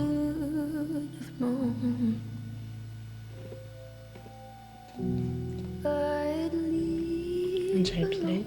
Ouais, c'est ça. Quoi? C'est Billie Eilish. la C'est Billie chanteuse. Eilish. Mais j'ai pas le film. Elle a composé ça avec son frère, parce qu'elle compose toutes ses chansons avec son frère, avec Phineas O'Connell, parce qu'elle s'appelle pas Eilish, elle s'appelle O'Connell. Hein. Le frère n'a pas changé de nom, elle aussi. Et comme indice, est-ce qu'on peut dire smoking? Ouais. Ouais. Même si vous l'avez dit. Non, mais il triche, on C'est un l'a- film de 2021. C'est un film d'espionnage. Ah ouais! Mais j'ai pas dû le voir. No Time to Die, Non, je l'ai pas vu. de James Bond, avec Léa Seydoux. Non, celui-là, je l'ai pas vu. Ah bon, bah voilà. Ah, 2 de pas Tant trouvé. pis pour Daniel Craig, et oui! Ah, là, ça va mettre de la bonne humeur, Il le était morceau diffusé suivant. il y a quelques jours. Non, mais je parlais juste de film. Ah bon. Ouais, ouais, James Bond. faut regarder sa télé, c'est comme ça. Morceau suivant.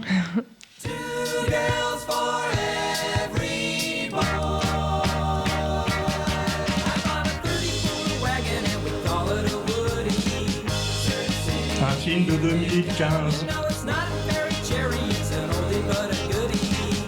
2015. Alors, la chanson date de 1963, mais le film est de 2015.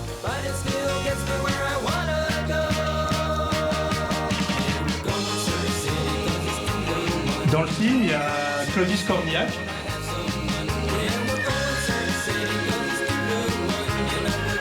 Il y a Bruno Solomon. Les deux qui chantent là, c'est Jeanne et Dean.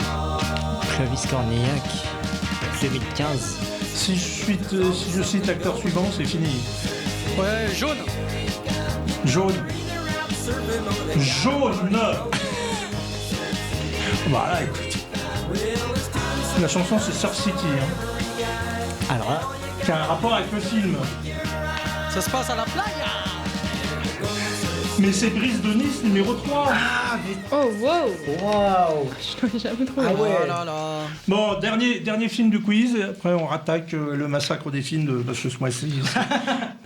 Et c'est parti.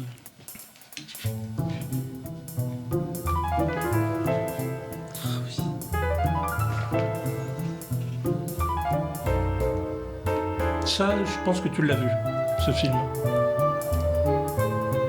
Ah, Ah, je suis trop nulle à trouver la musique. Un film de 2011, Tu l'as? dont le réalisateur a un nom à coucher dehors, mais Un il indice. porte Un indice. un indice. c'est un film oscarisé. C'est un film oscarisé, effectivement. Des artistes? Bien. Bien. La première. La première L'artiste pour m'a beaucoup Rebecca dans aidé, le hein. quiz. Et pas la dernière sûrement, c'est effectivement The Artist avec Jean Dujardin, Bérénice Bejo, James Cromwell et John Gooman. Film de Michel Hazanavicius en 2011. C'était une fin spéciale du jardin, quoi. Ah bah oui, Un peu, ouais. mais on fait tout pour fausser les pistes. Alors, on est quand En même même temps, ça obligé. me traite, hein. On est obligé d'attaquer les films espagnols parce que si jamais on parle pas des films espagnols, Si. on va dire qu'on évite l'obstacle. Je les cite tous les deux parce qu'on va les traiter tous les deux. C'est Autofiction de Pedro Almodovar, compétition officielle à Cannes, donc on est dans la fin. Et puis L'être aimé de Rodrigo Sorogoyen, compétition officielle à Cannes. Alors on attaque quoi par moi j'aimerais qu'on commence par L'être aimé de Rodrigo Sorogoyen, qui m'apparaît plus profond que le précédent, mais c'est peut-être qu'une opinion. Qui attaque sur L'être aimé? Tu veux Je commencer fais juste le pitch. Oui, et vas-y, après, ouais. Vas-y. le pitch, c'est un réalisateur très célèbre, oscarisé à Hollywood, qui revient à Madrid, Non, le pitch, c'est une brioche. où il n'a pas vu sa fille depuis 13 ans, et il lui propose d'entrer un premier rôle, alors qu'elle galère entre des petits rôles dans les séries, elle est serveuse dans un café, mais elle s'en porte bien. Et puis donc, le film, c'est une histoire d'amour entre un Sahraoui et une jeune fille espagnole dans le Sahara espagnol des années 20, parce que le Sahara espagnol a été espagnol, comme son nom l'indique, une colonie espagnole, très très tard d'ailleurs. Et le tournage commence, et évidemment, on rattrape pas 13 ans comme ça, quoi. Donc c'est un j'allais dire un mano mano, c'est un face-à-face entre le fils et la fille, entre des sentiments, entre ce qui a été vécu qui peut pas se rattraper, et avec avec un grand acteur, une très grande actrice. C'est ce qui fait tout le sel du film. Et j'avais dit que je faisais juste la présentation. Je te passe la parole pour la suite. Est-ce que ça vous a pas rappelé un autre film Si. en parlant du pitch? Sans avoir vu le film, je pense à un autre film Tu penses à quoi? qui parle, qui évoque exactement le même sujet. Ouais. Tu penses à quoi? Rappelle-moi le titre. C'est un film qui était sorti l'année dernière, c'était Valeurs sentimentales, Oui, de Valeurs Joachim sentimentales. Trier. Tu vois. Ouais. C'est Ah, maintenant que tu as dit le titre, effectivement, ça me rappelle ça. là, il faut lire en espagnol. Faut Exact, lire, c'est Non, on exactement, l'avait c'est exactement le chroniqué. même thème. ouais, On c'est- l'avait chroniqué, je me Exactement. souviens. Ouais. Là, faut le dire en espagnol. Il faut dire valeurs sentimentales. Mais je pense que non, mais je pense. Ça fait moins Alain Souchon, valeur sentimentale. Ouais, c'est ça. Mais je pense qu'il a cette identité-là, mais il a une approche tout à fait intéressante. Moi, ce que j'avais reproché à Valeurs sentimentales de Joachim Trier, c'est qu'il était hyper distant avec ses personnages. Il jetait constamment des fleurs à ses personnages, et moi, ça me mettait un petit peu à distance avec le film. Là, chez Sorogoyen, il va beaucoup plus dans l'intimité, dans les émotions. Il va, je pense, il va aller chercher dans les émotions du père et de la fille. Merci. De la paire du père. Non. Et je trouve qu'il il fait une observation d'un cinéaste qui est très enragé et qui est très intraitable avec ses équipes. Enfin, c'est un père qui a du caractère et ça se voit pendant tout le film. Et c'est aussi un cinéaste sur le tournage qui est pas un bon cinéaste humainement. Voilà. Ça peut rappeler beaucoup de cinéastes qui ont cette problématique-là. Et je trouve que la relation qu'il y a entre la père et la fille se répercute sur le tournage du père. Moi, par exemple, il y a une séquence d'ouverture qui est exceptionnelle, un chant contre chant de 20 minutes où il pose les bases de manière hyper forte, mais hyper rentre-dedans, et je trouve que ça fonctionne mais hyper bien pour comprendre les intentions du père et de la fille, et c'est hyper intéressant dans la mise en scène. Il y a beaucoup de hyper quand même. Ah bon? Peut-être je fais pas attention aux hyper, mais je vais quand même dire encore hyper. Mais je trouve que Sorogoyen fait une approche du cinéma et de la mise en abîme sans forcément parler des Nepo Babies, puisque les Nepo Babies, pour rappeler, c'est en gros la fille est castée dans un film par le père, par la mère, etc. Voilà. Le film ne va pas du tout parler de ça. Ça va beaucoup plus parler de la relation père-fille. Il y a aussi une scène extrêmement marquante, c'est la scène du tournage du petit déjeuner. Oui, exceptionnel. Ah oui, non, mais on voit toute la tension qu'il y a dans le film. Mais de toute façon, Sorogoyen, c'est un cinéaste qui maîtrise énormément la tension. Que dans tous les films, que ce soit Dios nos perdone, pardon, pour l'accent espagnol, El Reino, Madre, Asbestas, je trouve qu'il maîtrise vraiment bien la tension sur n'importe quelle thématique ou sur n'importe quel enjeu. Je trouve qu'il le fait hyper bien. Alors Javier Bardem et Victoria Longo sont exceptionnels. Alors je suis hyper étonné qu'ils ne sont pas repartis avec un prix d'interprétation, mais le poids va beaucoup plus à Javier Bardem. Mais je trouve le film est très bien en soi. La mise en scène est exceptionnelle, mais par contre, je trouve qu'il y a un petit bémol que j'ai avec le film. Je trouve qu'il en fait un peu trop au niveau de l'esthétique. J'ai l'impression qu'il fait une approche esthétique un peu bancale, c'est-à-dire qu'il utilise le noir et blanc, il utilise la caméra DV, il utilise le numérique, il utilise beaucoup de formats, soit en 2.35 avec l'écran plein, soit en version 16/9 en version carrée. Enfin, je sais pas ce qu'il veut faire avec ça, mais voilà, c'est peut-être le petit bémol que j'ai avec Sorogoyen. J'ai l'impression qu'il est un peu trop ambitieux dans ses films, mais là ça se voit tellement que on a l'impression que c'est un film qui est à la fois parfait et en même temps imparfait esthétiquement. Voilà. Mais c'est peut-être le seul. Mais globalement, t'as aimé. Mais globalement, j'ai beaucoup aimé. Ouais. J'ai pas vu le film. Donc tu restes neutre pour l'instant. J'attends de le voir, j'ai hâte de le voir. Je l'ai pas vu non plus. Bon, moi je l'ai vu. Moi je l'ai pas vu, mais je peux en parler et dire n'importe quoi si tu veux. Oui, non, peut-être, on n'a plus tout à fait le temps là. Je suis assez d'accord avec Bora sur les commentaires qu'il a pu faire. Ce qui sauve le film, c'est les deux moments exceptionnels du début du film, les 20 minutes chant contre chant, et puis cette extraordinaire scène où on voit toute l'autorité d'un metteur en scène qui bascule vers la méchanceté, voire une forme de sadisme, parce qu'il détient le pouvoir de dire c'est mauvais, c'est à refaire, vous êtes nuls, mais ça lui revient en boomerang, parce qu'on est en 2026, et là on voit qu'il y a un gap générationnel. Tu peux plus engueuler les gens comme ça. Parce qu'il y a 30 ans, ils encaissaient, parce que c'était le grand maître, et aujourd'hui, à un moment donné, ça dégoupille et t'envoie paître. Donc, on n'a plus le droit d'insulter les stagiaires? Non, oui.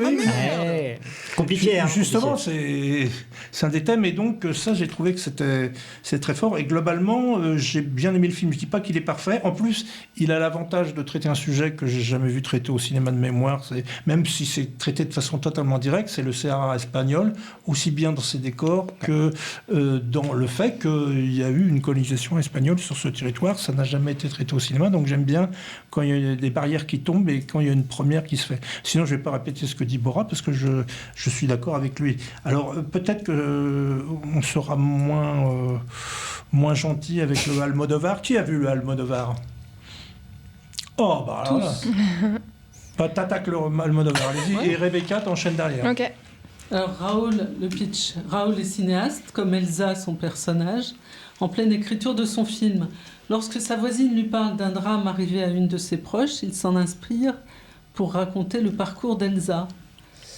Alors c'est un autoportrait, une mise en abîme avec jeu de miroir, toujours avec beaucoup de couleurs et une lumière extraordinaire qui éclaire le film avec élégance. Almodovar joue avec la temporalité, il interroge encore une fois le processus de création, d'inspiration. et se sort plus ou moins bien de cet exercice de style d'équilibriste. Alors, est-ce que vous savez déjà ce qu'est une autofiction ? C'est le croisement entre la vie réelle de l'auteur et un récit fictif. Auto pour soi-même, la fiction pour l'irréel, c'est-à-dire à mi-chemin entre l'autobiographie et le roman. L'auteur, le personnage et le narrateur se réfèrent à la même personne. Voilà. C'est un peu comme un docu-fiction alors. C'est un peu... on ne peut pas l'appeler docu-fiction, mais autofiction, ça parle très bien de... Okay. Enfin, voilà, c'est très bien dit. Donc moi, je suis un peu partagée. Enfin, je suis mitigée parce que j'apprécie toujours Almodovar pour sa mise en scène, son univers chromatique, coloré, voilà, ses actrices, sa direction d'acteur. Mais là, je trouve qu'il part un peu dans tous les sens. Et on se perd un peu dans les méandres d'où vient l'inspiration. Voilà. Rebecca. Je suis un peu d'accord, je suis mitigée sur ce film. J'ai trouvé que, bon, bien sûr, on retrouve l'esthétique j'ai tenté un mot. Almodovarienne. Donc, on a toujours ce plaisir à regarder ce film pour ça, très coloré, très agréable. Mais un récit extrêmement décousu. Donc tout à l'heure, on parlait de la Bola Negra avec ses va-et-vient entre les différentes époques. Donc là, c'est des va-et-vient entre la réalité et la fiction. Donc, c'est pour ça que je voulais faire un parallèle, parce qu'au final, ça m'a beaucoup plus brouillé. Et à la fin, je distinguais plus trop vraiment ce qui était vrai, ce qui était faux. Après, j'imagine bien que c'est une volonté d'Almodovar de brouiller le spectateur. Mais c'est pas quelque chose qui m'a forcément plu.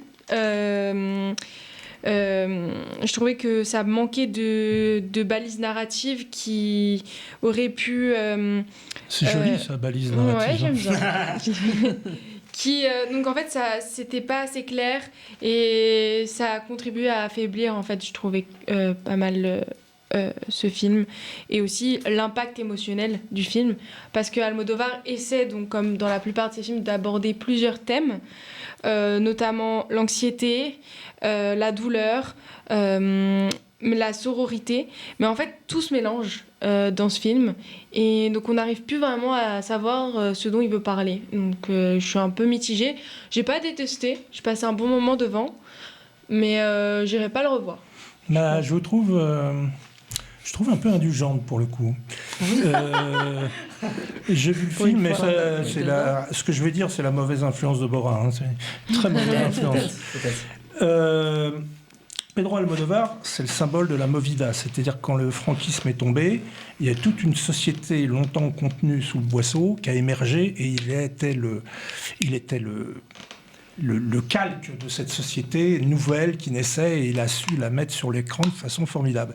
Mais on n'est plus en 1980, on est en 2026 et ce film traite en fait du fait qu'un personnage qui est en symbiose avec son époque sort progressivement de son époque et comme il est starisé, n'arrive plus à se nourrir des autres parce qu'il ne les fréquente plus.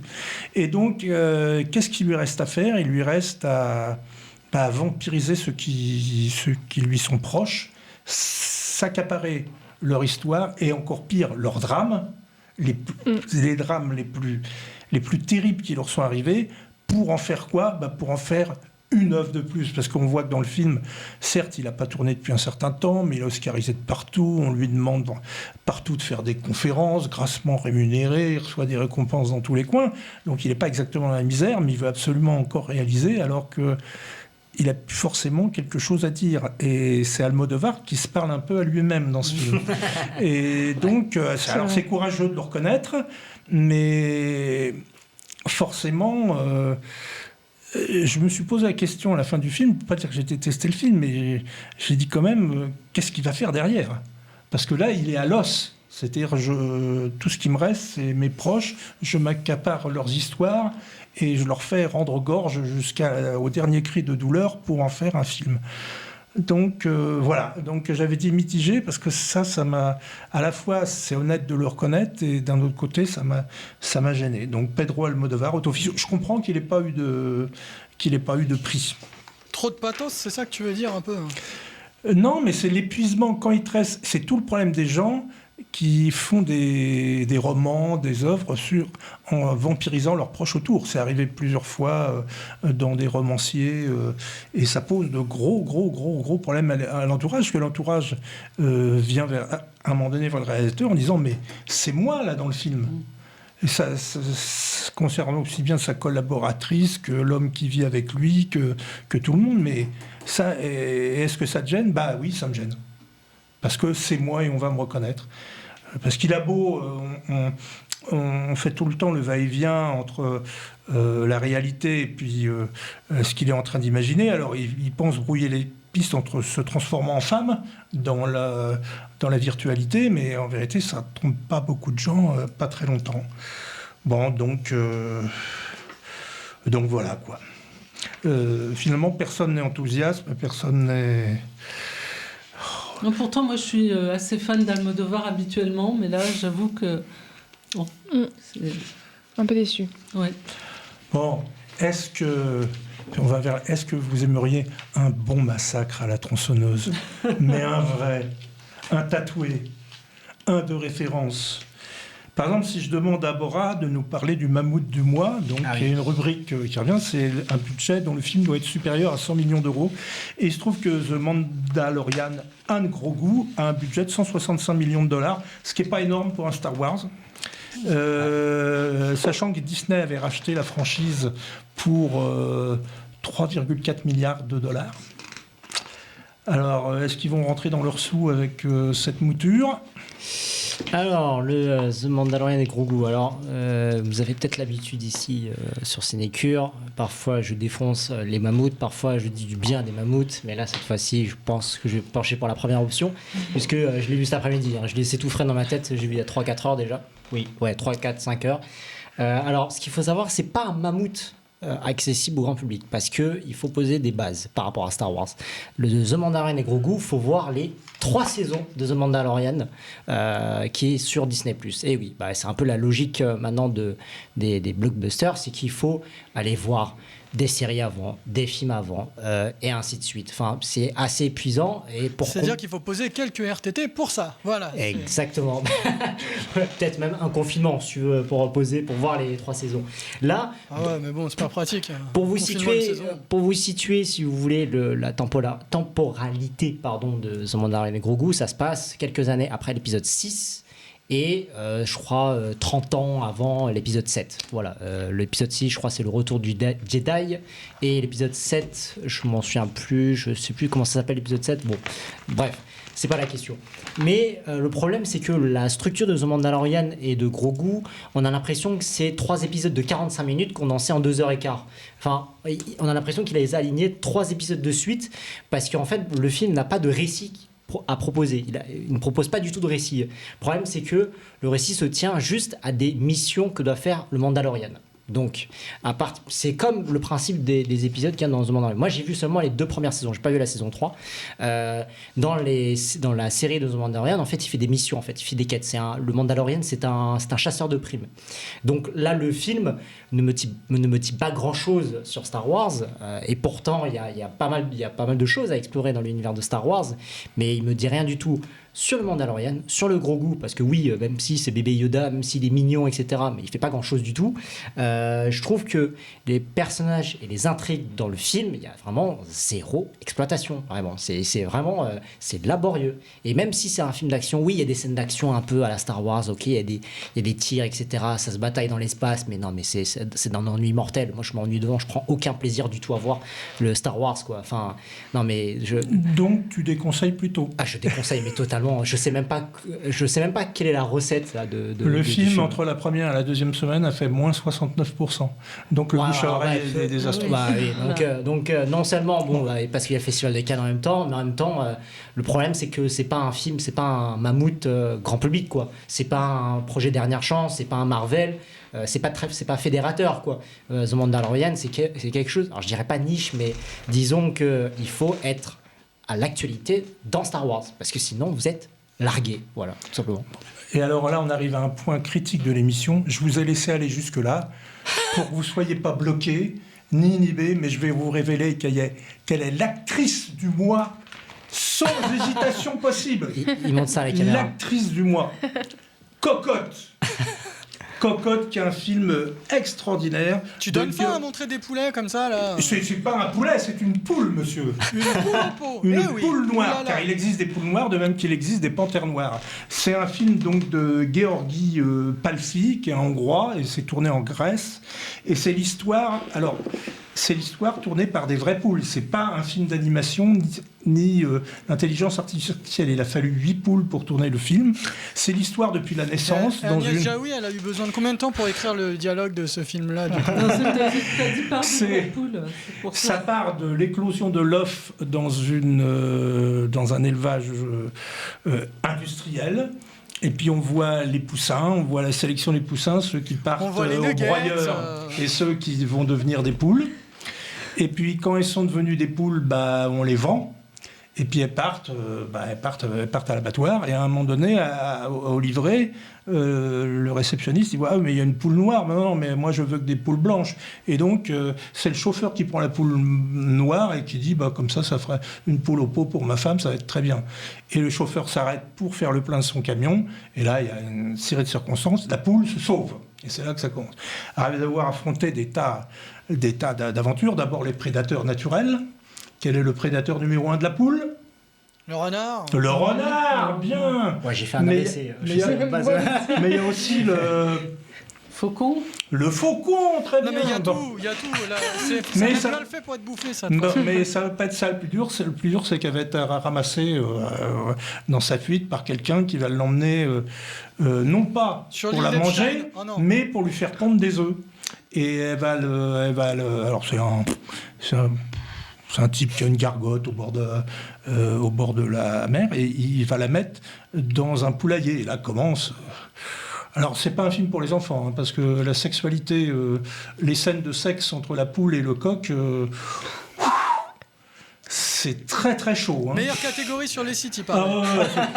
Tout ce que vous pouvez voir sur Canal+, c'est de l'enfantillage pour les gens en maternelle. Hein. Mais il y a une histoire d'amour qui se développe, et puis elle dis ça, c'est cherche parce que tu regardes éperdument, en triplé. cette poule, la liberté.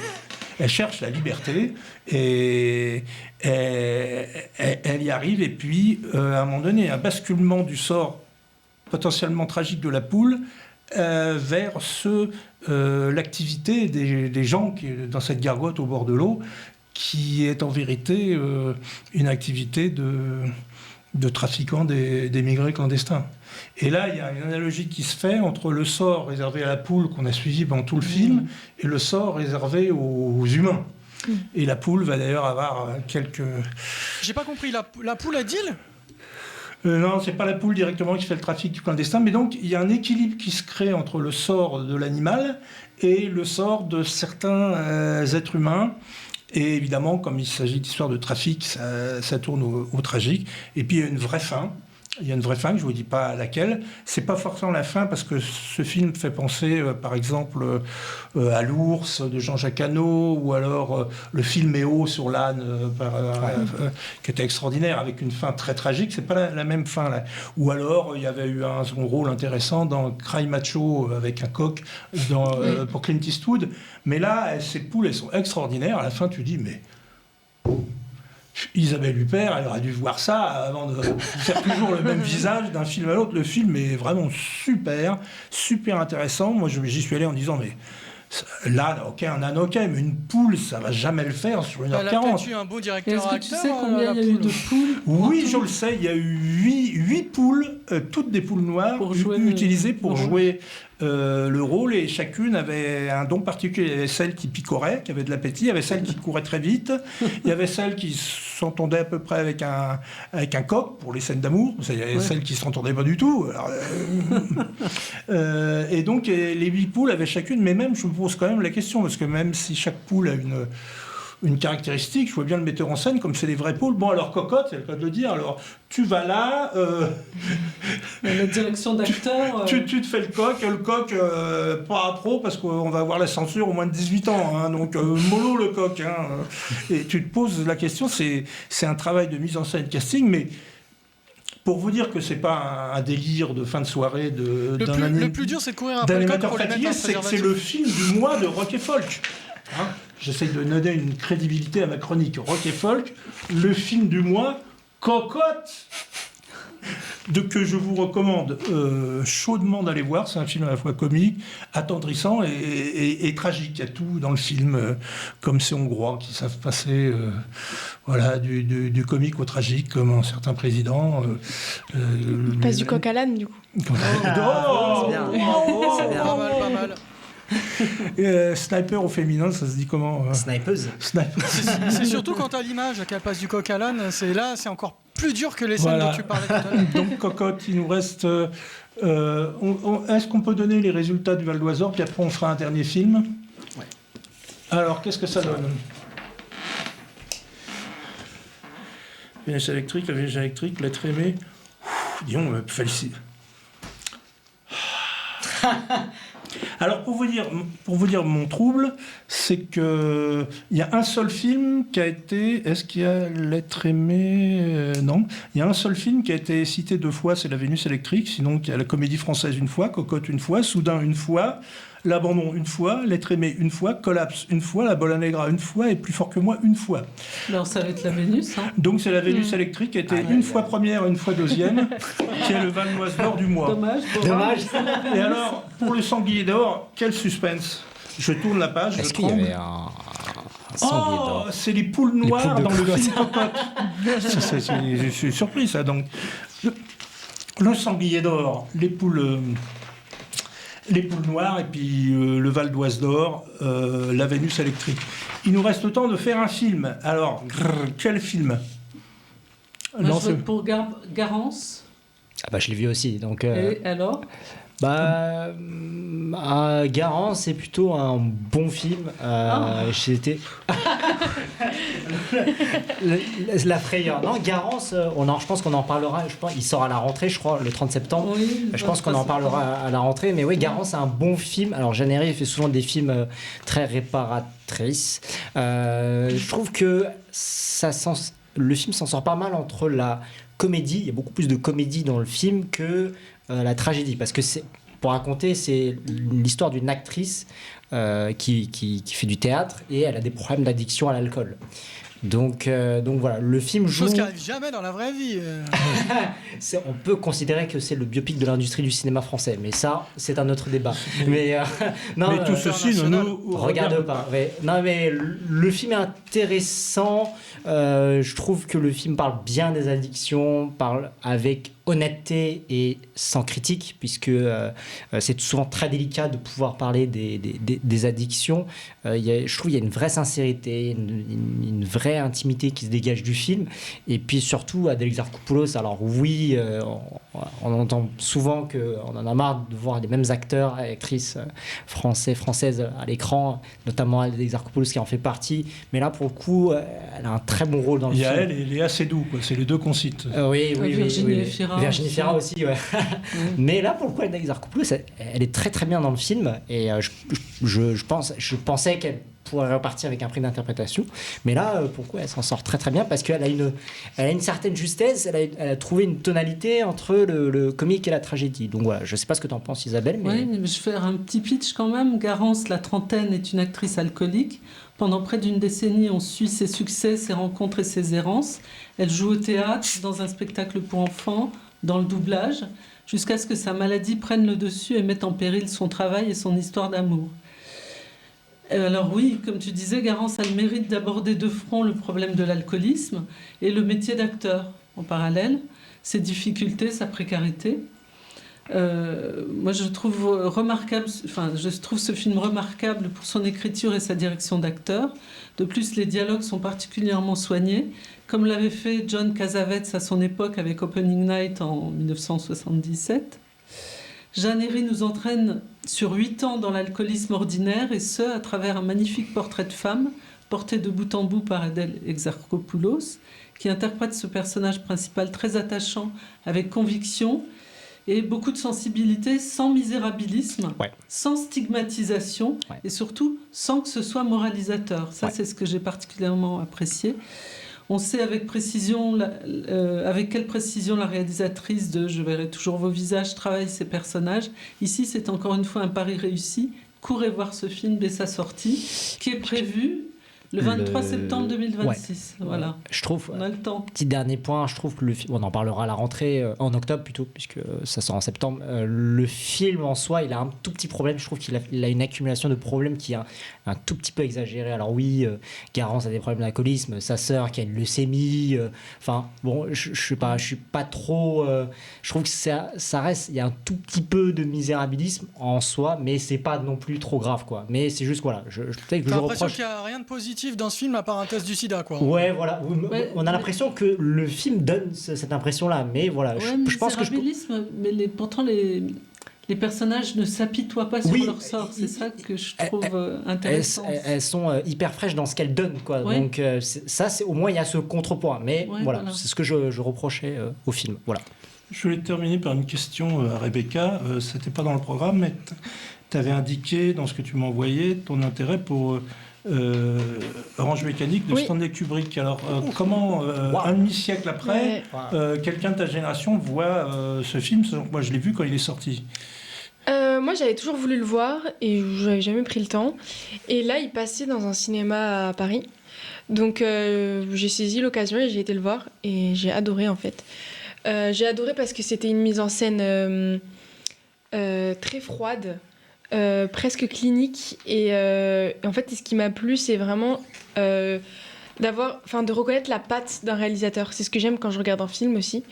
De pas juste regarder un énième film sur la violence, sur c'est pas bien, ça va pas. Et puis, il y a une bande-son assez prenante. C'est vrai. Mm. Et j'ai adoré ce film, et comme c'est un film quand même qui est considéré comme étant un classique du cinéma, que tout le monde a à peu près vu, je trouvais ça intéressant d'en parler, parce que j'incite les jeunes, peut-être qui ont moins un attrait pour le cinéma, et encore moins pour le cinéma d'un autre siècle. D'un autre siècle. Mais je trouve que c'est un film qui n'a pas mal vieilli, qui se regarde vraiment très bien aujourd'hui. Toujours aussi choquant en plus. Toujours aussi choquant. Et il fait de l'ombre à plein de films aujourd'hui, de thrillers qui sortent, et il est 10 000 fois plus percutant. Voilà, c'est pour ça que je voulais te donner. Voir. Quoi? Non. Moi je l'avais vu à 16-17 ans, Orange Mécanique. Ça fait longtemps que je l'ai pas vu, mais c'est vrai que quand tu le vois très jeune, c'est hyper choquant. C'est vrai. Je sais pas, quand t'avais quel âge quand t'as vu Orange Mécanique? J'avais 16-17 ans à peu près. Ah oui. Mais Tu veux vivre une expérience extraordinaire, tu le regardes avec ta mère à côté. Moi, je l'ai vu vers l'âge de 30 ans, parce que j'ai repris des études après. Et c'est pareil, ça a été un espèce d'électrochoc, si j'étais plus âgée. C'est fou. C'est Stanley Kubrick. Oui. Il atteint parfois le génie, et puis c'est le Malcolm McDowell de la Belle Époque. Parce qu'après, il n'a pas confirmé, hélas, mais il faut dire que dépasser l'incarnation qu'il a dans ce film-là, c'était un petit peu difficile. Voilà, on approche doucement de la fin. C'était donc la première de Rebecca avec nous. Et on peut lui dire qu'elle a réussi son examen d'entrée. J'observe que Alexandre n'a pas applaudi. Mais enfin, c'est parce que j'ai la tablette, je change de plan avec ça. Sinon, le cœur y était. Alors, la prochaine fois, c'est le 1er juillet. S'il y a des absents, parce que c'est le début des vacances, merci de me le signaler. Et après, le seul break que fera Cinécure, c'est évidemment le 1er mercredi d'août, pour une raison simple, c'est que la station est fermée au mois d'août, parce que les travailleurs et les masses populaires ont droit aussi à prendre des congés, à aller te mettre les doigts de pied dans l'eau au bord de la mer. Et on reprendra à la rentrée. Après, alors là aussi, la rentrée, je crois que c'est le 1er ou le 2 septembre. On reprendra très vite après la réouverture de la station. En tout cas, c'est en septembre. Bon, écoutez, c'était une première émission élargie. Électrique, on peut dire ça comme ça. Électrique, où les coups, on volait bas. Ça ressemblait un peu à une séance de MMA, mais... Zéro tracas, zéro blabla. Histoire de violence. Si on ne distille que de l'eau tiède, ça prouve qu'on n'est pas passionné par le cinéma, et puis ça a un intérêt limité. Donc on va partir tout en douceur avec Ennio Morricone pour réatterrir tranquillement, de façon sympathique. Et puis on vous retrouve au tout début du mois de juillet. Et continuez à aller au cinéma. Et oui, c'est plus important. Et alors il faut dire au revoir. Au revoir. Bonne Au soirée. revoir à tous. Et Allez comme- au cinéma. Et comme disait Valéry Giscard d'Estaing, au revoir.